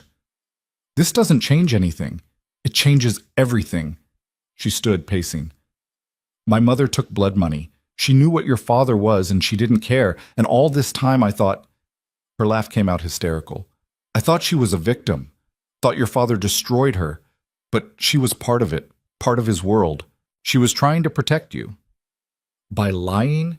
By building my entire childhood on a foundation of lies?" "Yes, because that's what parents do. They protect their children from ugly truths." Olivia turned on him. "Like you protected me? By hiding what you knew?" "That's different." "It's not. It's the exact same thing. Everyone in my life has lied to me, manipulated me, used me. My mother, Richard, you, even Elena probably has secrets she's keeping." "Olivia, please. I need air." "You can't leave. It's not safe. I don't care." She grabbed her coat and headed for the door. Luca moved to stop her, but something in her expression made him step back. "5 minutes," she said. "I just need 5 minutes alone." He looked like he wanted to argue. Instead, he nodded. "Stay within sight of the building. I'll watch from the window." She took the stairs down, emerged onto the street, and walked. The city moved around her, people living normal lives, unaware of the war being waged in the shadows. She envied them, their ignorance. Her phone buzzed, a text from an unknown number. "I'm sorry you had to find out this way. Your mother was a good woman caught in a bad situation. She loved you more than anything." "A friend?" Olivia stared at it. Who would? Another text. "If you want the whole truth about your mother and Antonio Moretti, meet me at the address below. Come alone. I can explain everything." An address followed, a cafe 3 blocks away. Every instinct screamed trap. But Olivia was done living in ignorance, done being protected from truth. She wanted answers, real ones. She started walking toward the cafe before she could talk herself out of it. Made it half a block before a car pulled up beside her. The window rolled down. Victor Castellanos sat in the back seat, smiling. "Hello, Olivia. Get in. We need to talk." "No." "I wasn't asking." 2 men got out of the car, large, armed, not cops. Olivia reached for her phone. One of them grabbed her wrist, hard enough to hurt, and twisted it behind her back. "Don't make this difficult," Victor said calmly. "All I want is a conversation, 30 minutes. Then you can go back to hiding." They forced her into the car. As they drove away, Olivia saw Luca burst onto the street from the building entrance, phone to his ear, face twisted with panic. Their eyes met for just a second. Then the car turned a corner and he disappeared from view. And Olivia realized with crystal clarity she was going to die. Victor was going to kill her, and there was nothing Luca could do to stop it. The point of no return hadn't been agreeing to marry Luca. It hadn't been falling in love with him. It was this moment, right now. When everything she'd fought for was about to end in a car driven by a monster who smiled while he destroyed lives. And the last thought that went through her mind before fear swallowed everything else. I should have told Luca I loved him, while I still had the chance. The car smelled like leather and expensive cologne and death. Olivia's wrists throbbed where the man had grabbed her.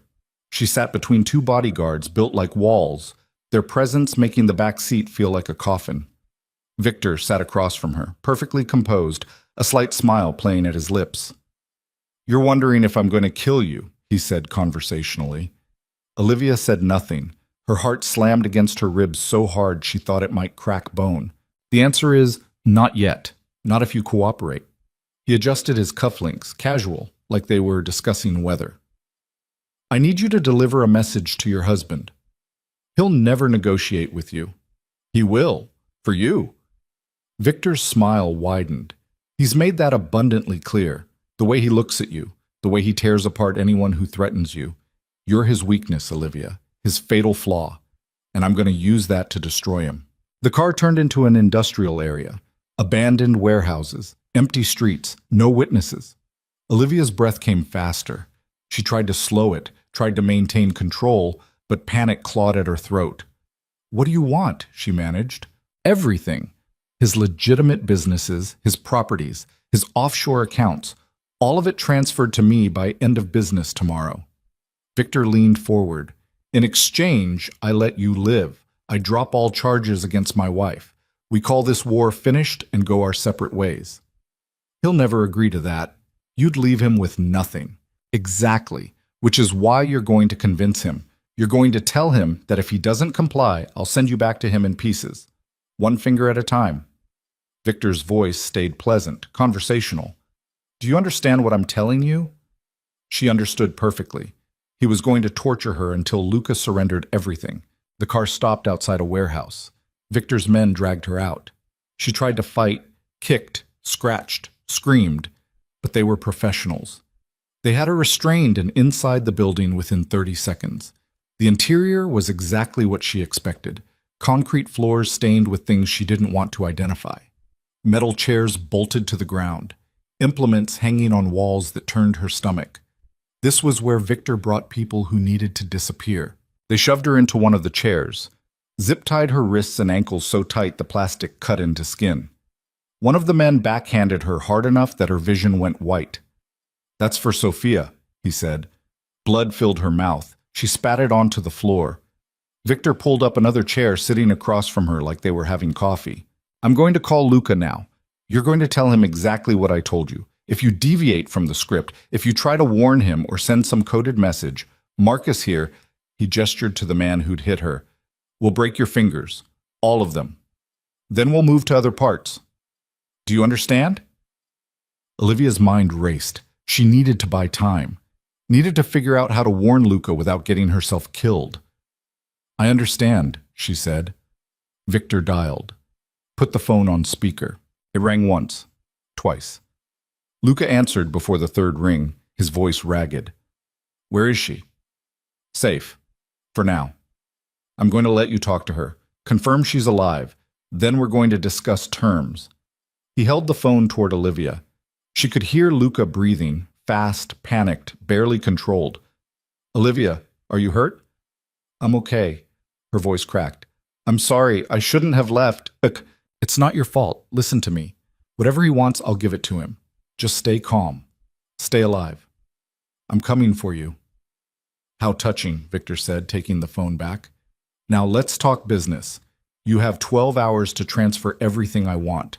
Property deeds, account numbers, corporate shares, all of it. I'll send you a list. And if I don't, then I start taking pieces of your wife. And I'll make sure you hear her screaming while I do it."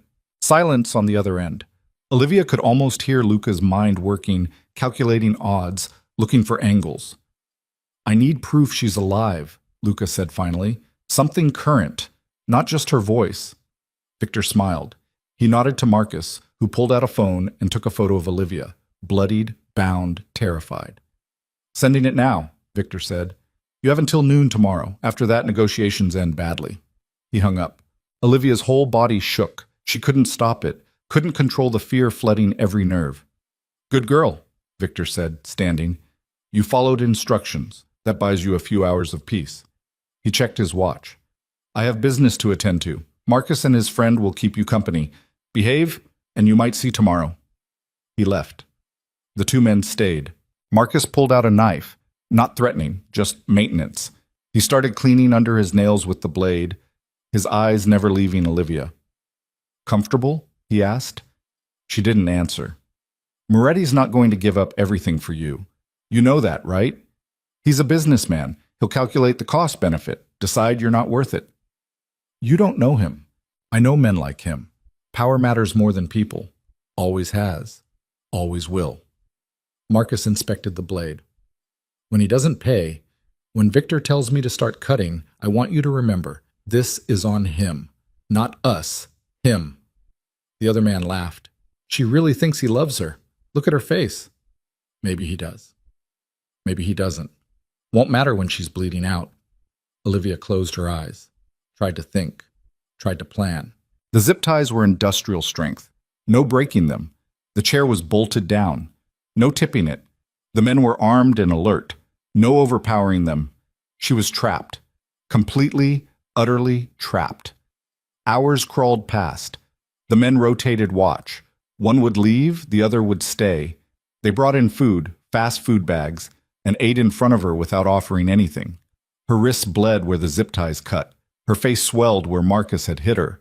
Her mouth tasted like copper in fear. She thought about Luca, about whether he'd actually surrender everything for her, about whether she wanted him to. If he gave Victor what he wanted, he'd have nothing left. No business, no money, no power to protect himself. He'd be dead within a week, but if he didn't, she'd die. There was no good choice, no win scenario, just different flavors of losing. Around what she guessed was 3 a.m., no windows, no clock, just her internal sense of time, her phone buzzed in Marcus's pocket. He pulled it out, read the screen, smiled. Your husband wants to talk to you, show you he's complying. He answered, put it on speaker. She's listening. Olivia? Luca's voice sounded wrecked. I'm doing what he asked.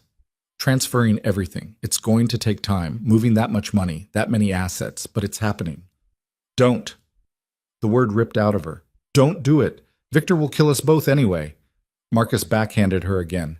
Her head snapped sideways, blood sprayed. Touch her again and I'll skin you alive, Luca said, his voice pure murder. Then stop making her give me reasons, Marcus replied. She needs to learn to follow instructions. Olivia, listen to me, Luca's voice gentled. I'm getting you out, I promise. Just hold on. Can you do that? She wanted to say yes, wanted to believe him, but she'd seen what Victor could do, seen the methodical brutality of his world. Luca couldn't save her. Not from this. I love you, she said instead. I should have said it before. I love you. Silence. Then, I love you too. And I'm coming for you. That's a promise. Marcus ended the call. He looked at Olivia with something like pity. He can't save you, you know that. Maybe, but he'll try. And get himself killed in the process. Real love story.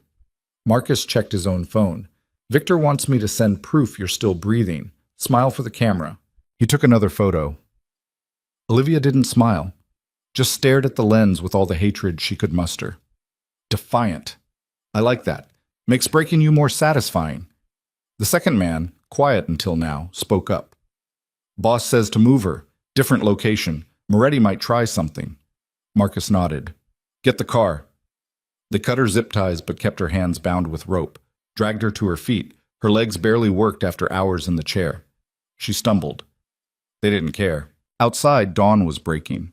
Gray light filtered through the clouds. The air tasted like rain and exhaust. A different car this time. Black SUV, tinted windows. They shoved her in the back. They were halfway to the new location when everything went wrong. The first shot came through the windshield. The driver's head exploded. Blood sprayed everywhere. The car swerved violently. Marcus screamed something, reached for his gun. Another shot. The window beside him shattered. He ducked. The SUV crashed into a parked car. Metal shrieked. Airbags deployed. Olivia's head slammed against the seat in front of her. Her vision swam. Her ears rang. She tasted blood. Someone yanked open her door. Strong hands grabbed her, pulled her out. She tried to fight, couldn't. Her body wouldn't obey. Olivia, stop, it's me. Luca's voice. She blinked, focused. His face swam into view, dirt-streaked, bloody, furious. Can you walk? I don't know. Try. He cut the ropes around her wrists. She collapsed against him. He caught her, half carrying, half dragging her toward another vehicle. Gunshots erupted behind them. Marcus had recovered, was returning fire. Luca shoved Olivia into the passenger seat of a nondescript sedan, climbed into the driver's side, floored it. Bullets punched through the trunk. The rear window exploded. Olivia ducked, covered her head, prayed. Luca drove like a man possessed, through red lights, wrong way down one-way streets, onto the highway going 90 miles an hour. They made it 5 miles before Olivia's brain started working again. How did you find me? Tracked your phone. Marcus was sloppy, left it active. Luca's hands were white-knuckled on the wheel. Are you hurt? Did they... I'm okay, bruised, scared, but okay. I'm going to kill him. Victor, Marcus, all of them. Where are we going? Somewhere safe. I have a place. Off the grid.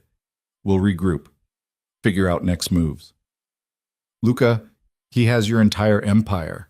You gave him... I gave him nothing. Those transfers were fake. Dummy accounts, paperwork that looks real but leads nowhere. He glanced at her. You think I'd actually surrender? To him? Relief and terror mixed in her chest. He'll know.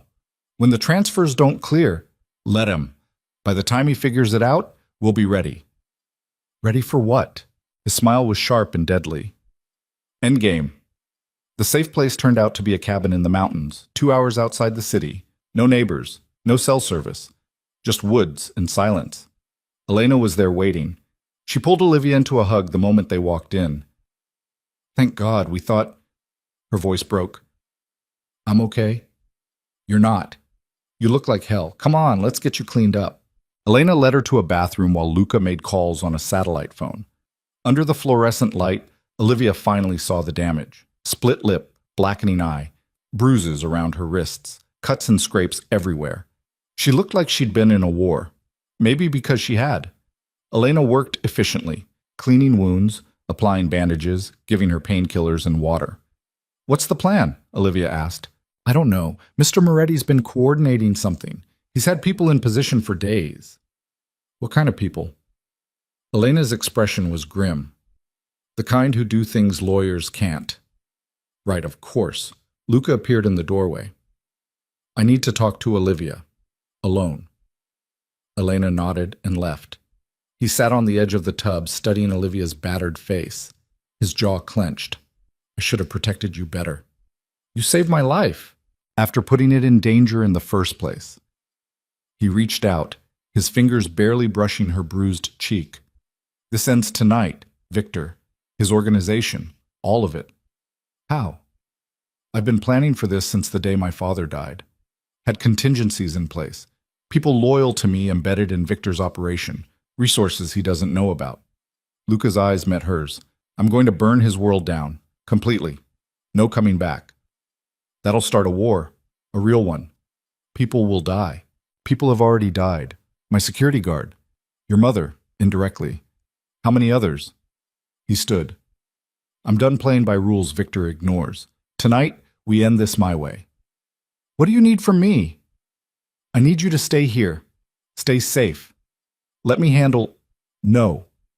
Olivia, no. I'm done being protected. Done being the victim everyone saves. I want in. She stood to face him despite the pain. He hurt me, tortured me, used me. I deserve to be there when he falls. Luca looked like he wanted to argue, but something in her expression stopped him.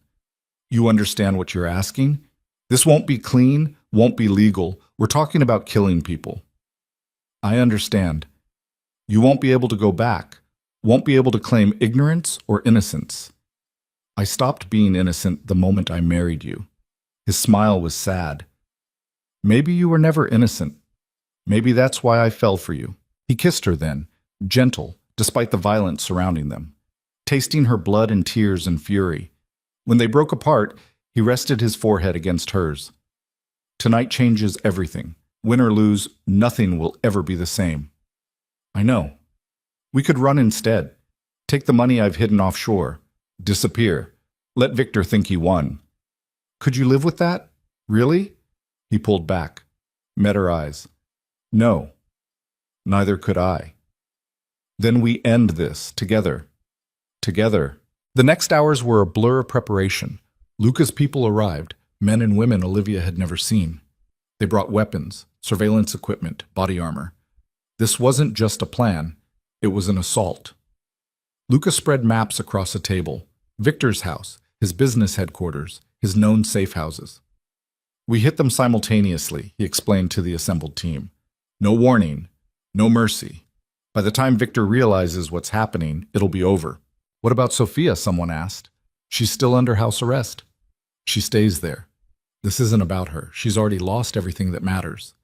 The team reviewed assignments, entry points, timelines, contingencies if things went wrong. Olivia listened, absorbing it all. Her role was simple. Stay with Luca, watch his back, don't hesitate. She could do that, she would do that. As darkness fell, they geared up. Kevlar vests under dark clothing, earpieces for communication. Weapons. Olivia held a gun for the first time in her life. It felt heavy, wrong. Luca showed her the basics. Safety here. Aim center mass. Squeeze, don't pull. You'll only get one good shot, so make it count. I don't know if I can shoot someone. You won't have to. You're backup. Last resort. But if it's you or them, I'll shoot. He kissed her forehead. Stay close to me, no matter what happens. They moved out at midnight. 3 teams, 3 targets, coordinated down to the second. Luca and Olivia went after Victor himself. The car ride to his estate was silent. Olivia's heart hammered. Her palms sweated. She wiped them on her pants for the 10th time. Second thoughts? Luca asked quietly. Hundreds, but I'm still going. Good girl. They parked a quarter mile from Victor's house, moved through the woods on foot. 4 others with them, professionals who moved like ghosts. The estate appeared through the trees, lights blazing, guards patrolling, security cameras everywhere. Luca's people had already hacked the system. The cameras showed looped footage from an hour ago. The guards were about to have a very bad night. The first guard went down silently. A dart to the neck. Tranquilizer. He crumpled without a sound. The second didn't get so lucky. He spotted them. Reached for his radio. One of Luca's men shot him. Suppressed pistol. Barely a whisper. The guard dropped. Blood pooled. Olivia's stomach turned. She forced herself to look. To not turn away. This was the reality of the world she'd entered. Not strategy sessions and legal maneuvers. Blood and death. They breached the house through a side entrance. Alarms should have sounded. Nothing. Luca's tech people had done their job. Inside, the house was elegant. Art on walls, expensive furniture, the kind of place that looked civilized while housing a monster. They moved through hallways, cleared rooms, found staff, maids, a chef, and zip-tied them in a pantry. Not threats, just collateral. Victor's office was upstairs, behind a reinforced door. One of Luca's men placed a small charge. They stacked up on either side. The charge blew. The door buckled inward. They flowed through. Victor sat behind his desk, not surprised, not panicked, almost like he'd been waiting. Luca, I wondered when you'd show up. He stood slowly, hands visible. And you brought your pet. How domestic. It's over, Victor. Your operation's being dismantled as we speak. Your people are surrendering or dying. You've lost. Have I? Victor smiled. You think I didn't plan for this? Didn't have contingencies? He pressed something under his desk. Nothing happened. Looking for your backup? Luca asked. They're not coming. I own them now. Better pay. Better benefits. They switched sides hours ago. For the first time, fear flickered across Victor's face. What do you want? Money? Territory? Name your price. I don't want anything from you. I want you gone. You can't kill me. Too many people watching. Too many consequences. I'm not going to kill you. Luca pulled out his phone, showed Victor the screen. I'm going to destroy you. See this? Federal agents, IRS, SEC. They're all very interested in your records. The ones my people just uploaded to their databases. You're bluffing. Am I? Check your accounts, your offshore holdings, your shell corporations. They're all frozen, seized. Evidence in about 50 different ongoing investigations. Victor grabbed his own phone. His fingers shook as he typed. His face went white. You son of a bitch. I'm my father's son. He taught me well. Luca stepped closer. You're done. No money. No power. No friends. Just federal charges that'll put you away for life. Sophia, we'll be fine. I made sure her deal's separate. She cooperates. She gets minimum security. 5 years instead of 20. She'll survive. Victor collapsed into his chair. The fight drained out of him. Why not just kill me? Make it clean? Because death is too easy. I want you to rot. Want you to spend decades in a cell thinking about everything you lost, everyone who betrayed you, every mistake you made. Luca pulled out zip ties, bound Victor's wrists behind his back. Federal agents are 10 minutes out. You'll be arrested, processed, shipped off to wherever they keep people like you. He leaned in close. And every day you're inside, I want you to remember this happened because you threatened my wife, because you made this personal. He stepped back, gestured to his team. They dragged Victor out. The man didn't resist, just stared at Olivia with hatred so pure it should have burned. You did this, he said. You destroyed me. No, Olivia replied. You destroyed yourself. I just helped. They left him on the front lawn for the federal agents. Disappeared back into the night before the sirens arrived. In the car, Olivia finally let herself shake. It's done, Luca said. It's really done. The others? Check-ins coming through now. Both teams successful. Victor's entire operation is finished. Olivia closed her eyes, felt tears slip down her cheeks. They'd won. Against impossible odds, with everything stacked against them, they'd actually won. What happens now? She asked.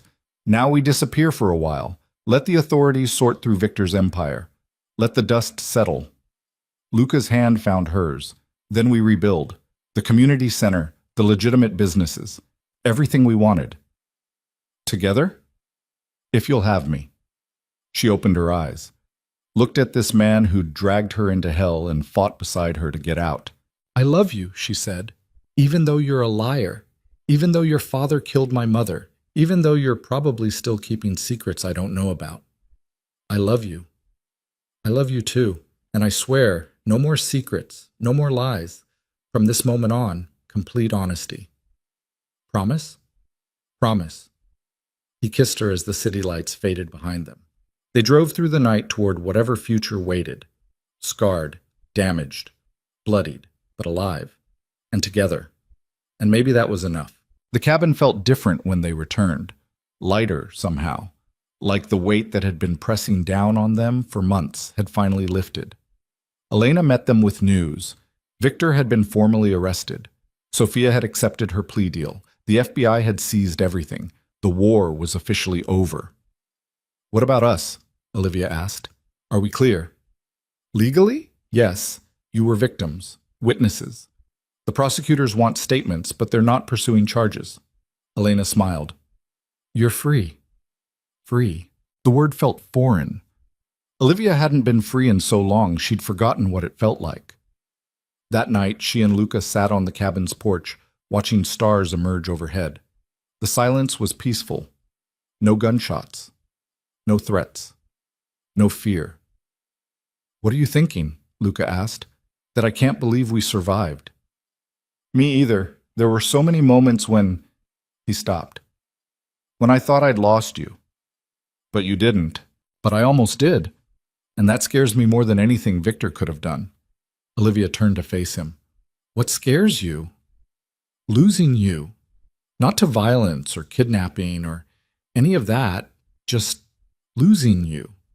You realizing what you've tied yourself to and walking away. I'm not going anywhere. You say that now, but when the adrenaline fades, when you really understand what being with me means, I already understand, and I'm still here. He pulled her close. She rested her head on his shoulder, breathing in the scent of him, smoke and pine, and something uniquely Luca. Marry me, he said suddenly. We're already married. For real this time. No contract. No terms. Just us. Choosing each other. Olivia pulled back to look at him. Are you serious? Completely. I want to do this right. Proper proposal. Ring you actually picked. Wedding where we mean the vows. His eyes searched hers. I want to marry you, Olivia. Not because I need a wife or because it's strategic, but because I can't imagine my life without you.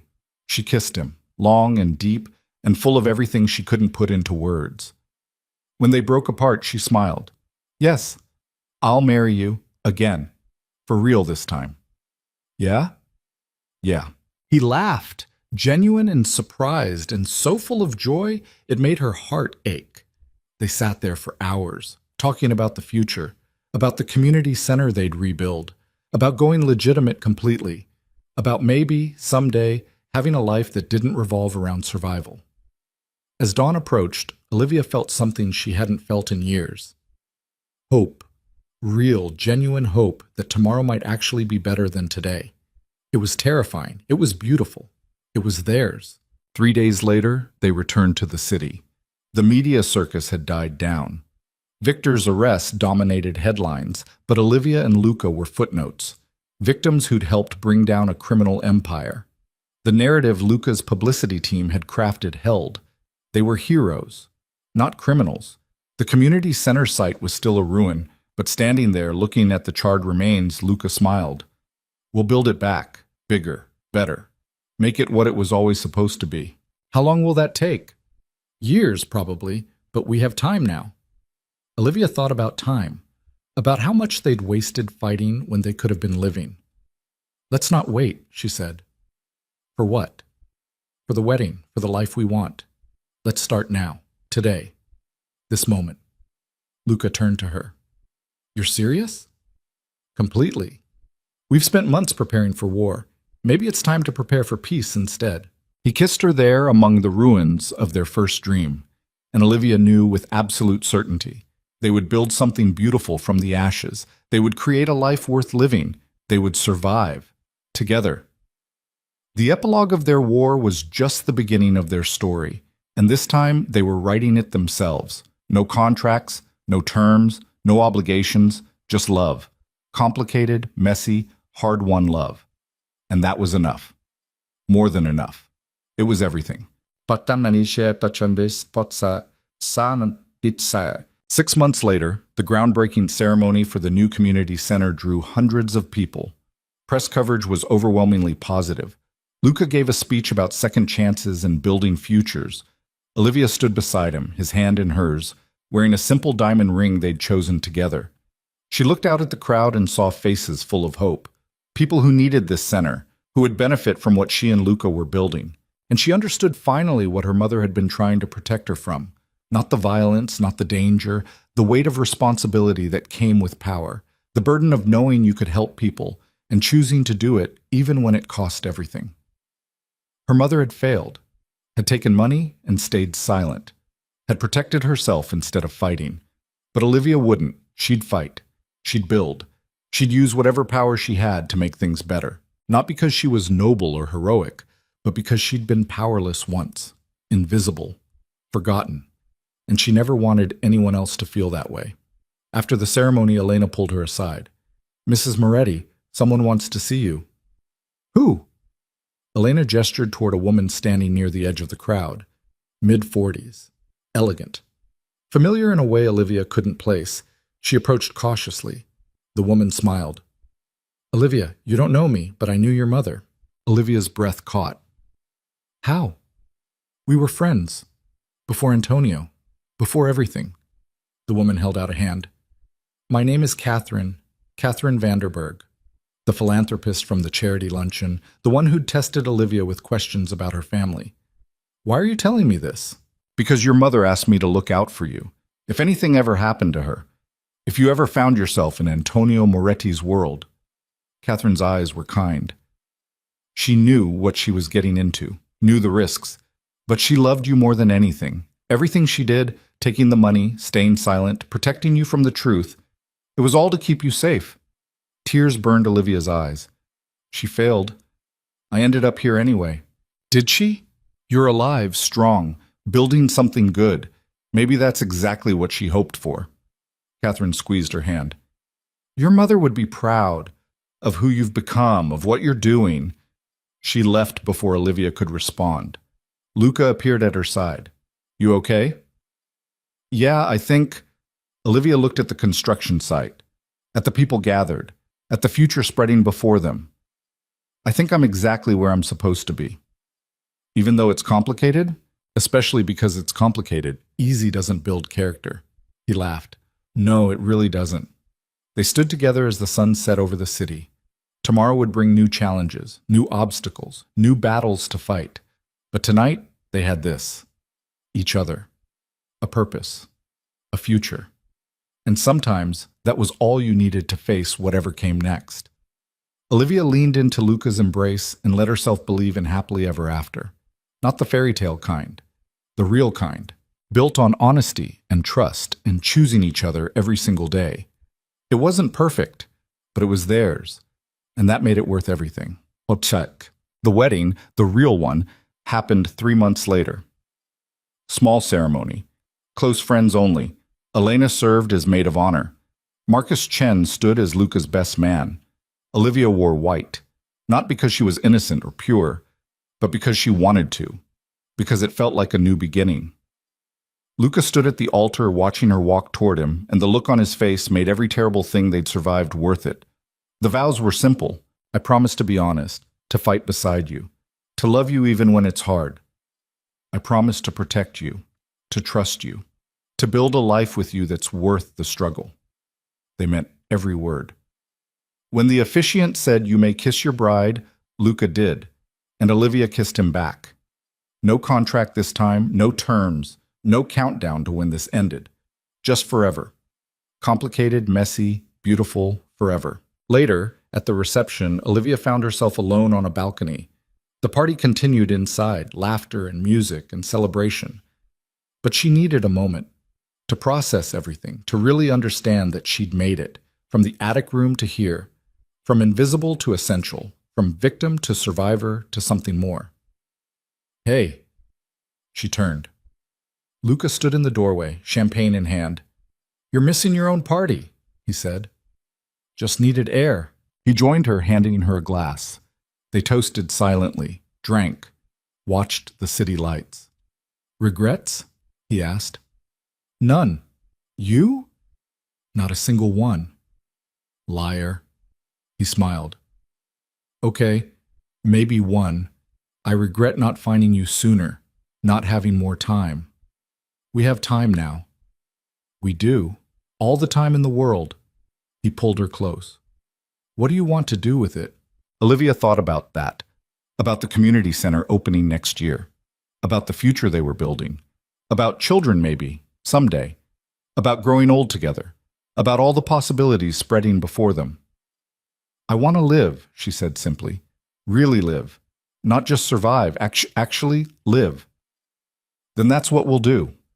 They stood there, holding each other as the city breathed below them. Two damaged people who'd found each other in the dark. Two survivors who'd chosen love over safety. Two fighters who'd earned their peace. The music swelled inside. Someone called for them to come back. They had a first dance to finish, a cake to cut, a future to celebrate. But for just this moment, they stayed. Together. Always together. And that was how their story ended. Not with tragedy,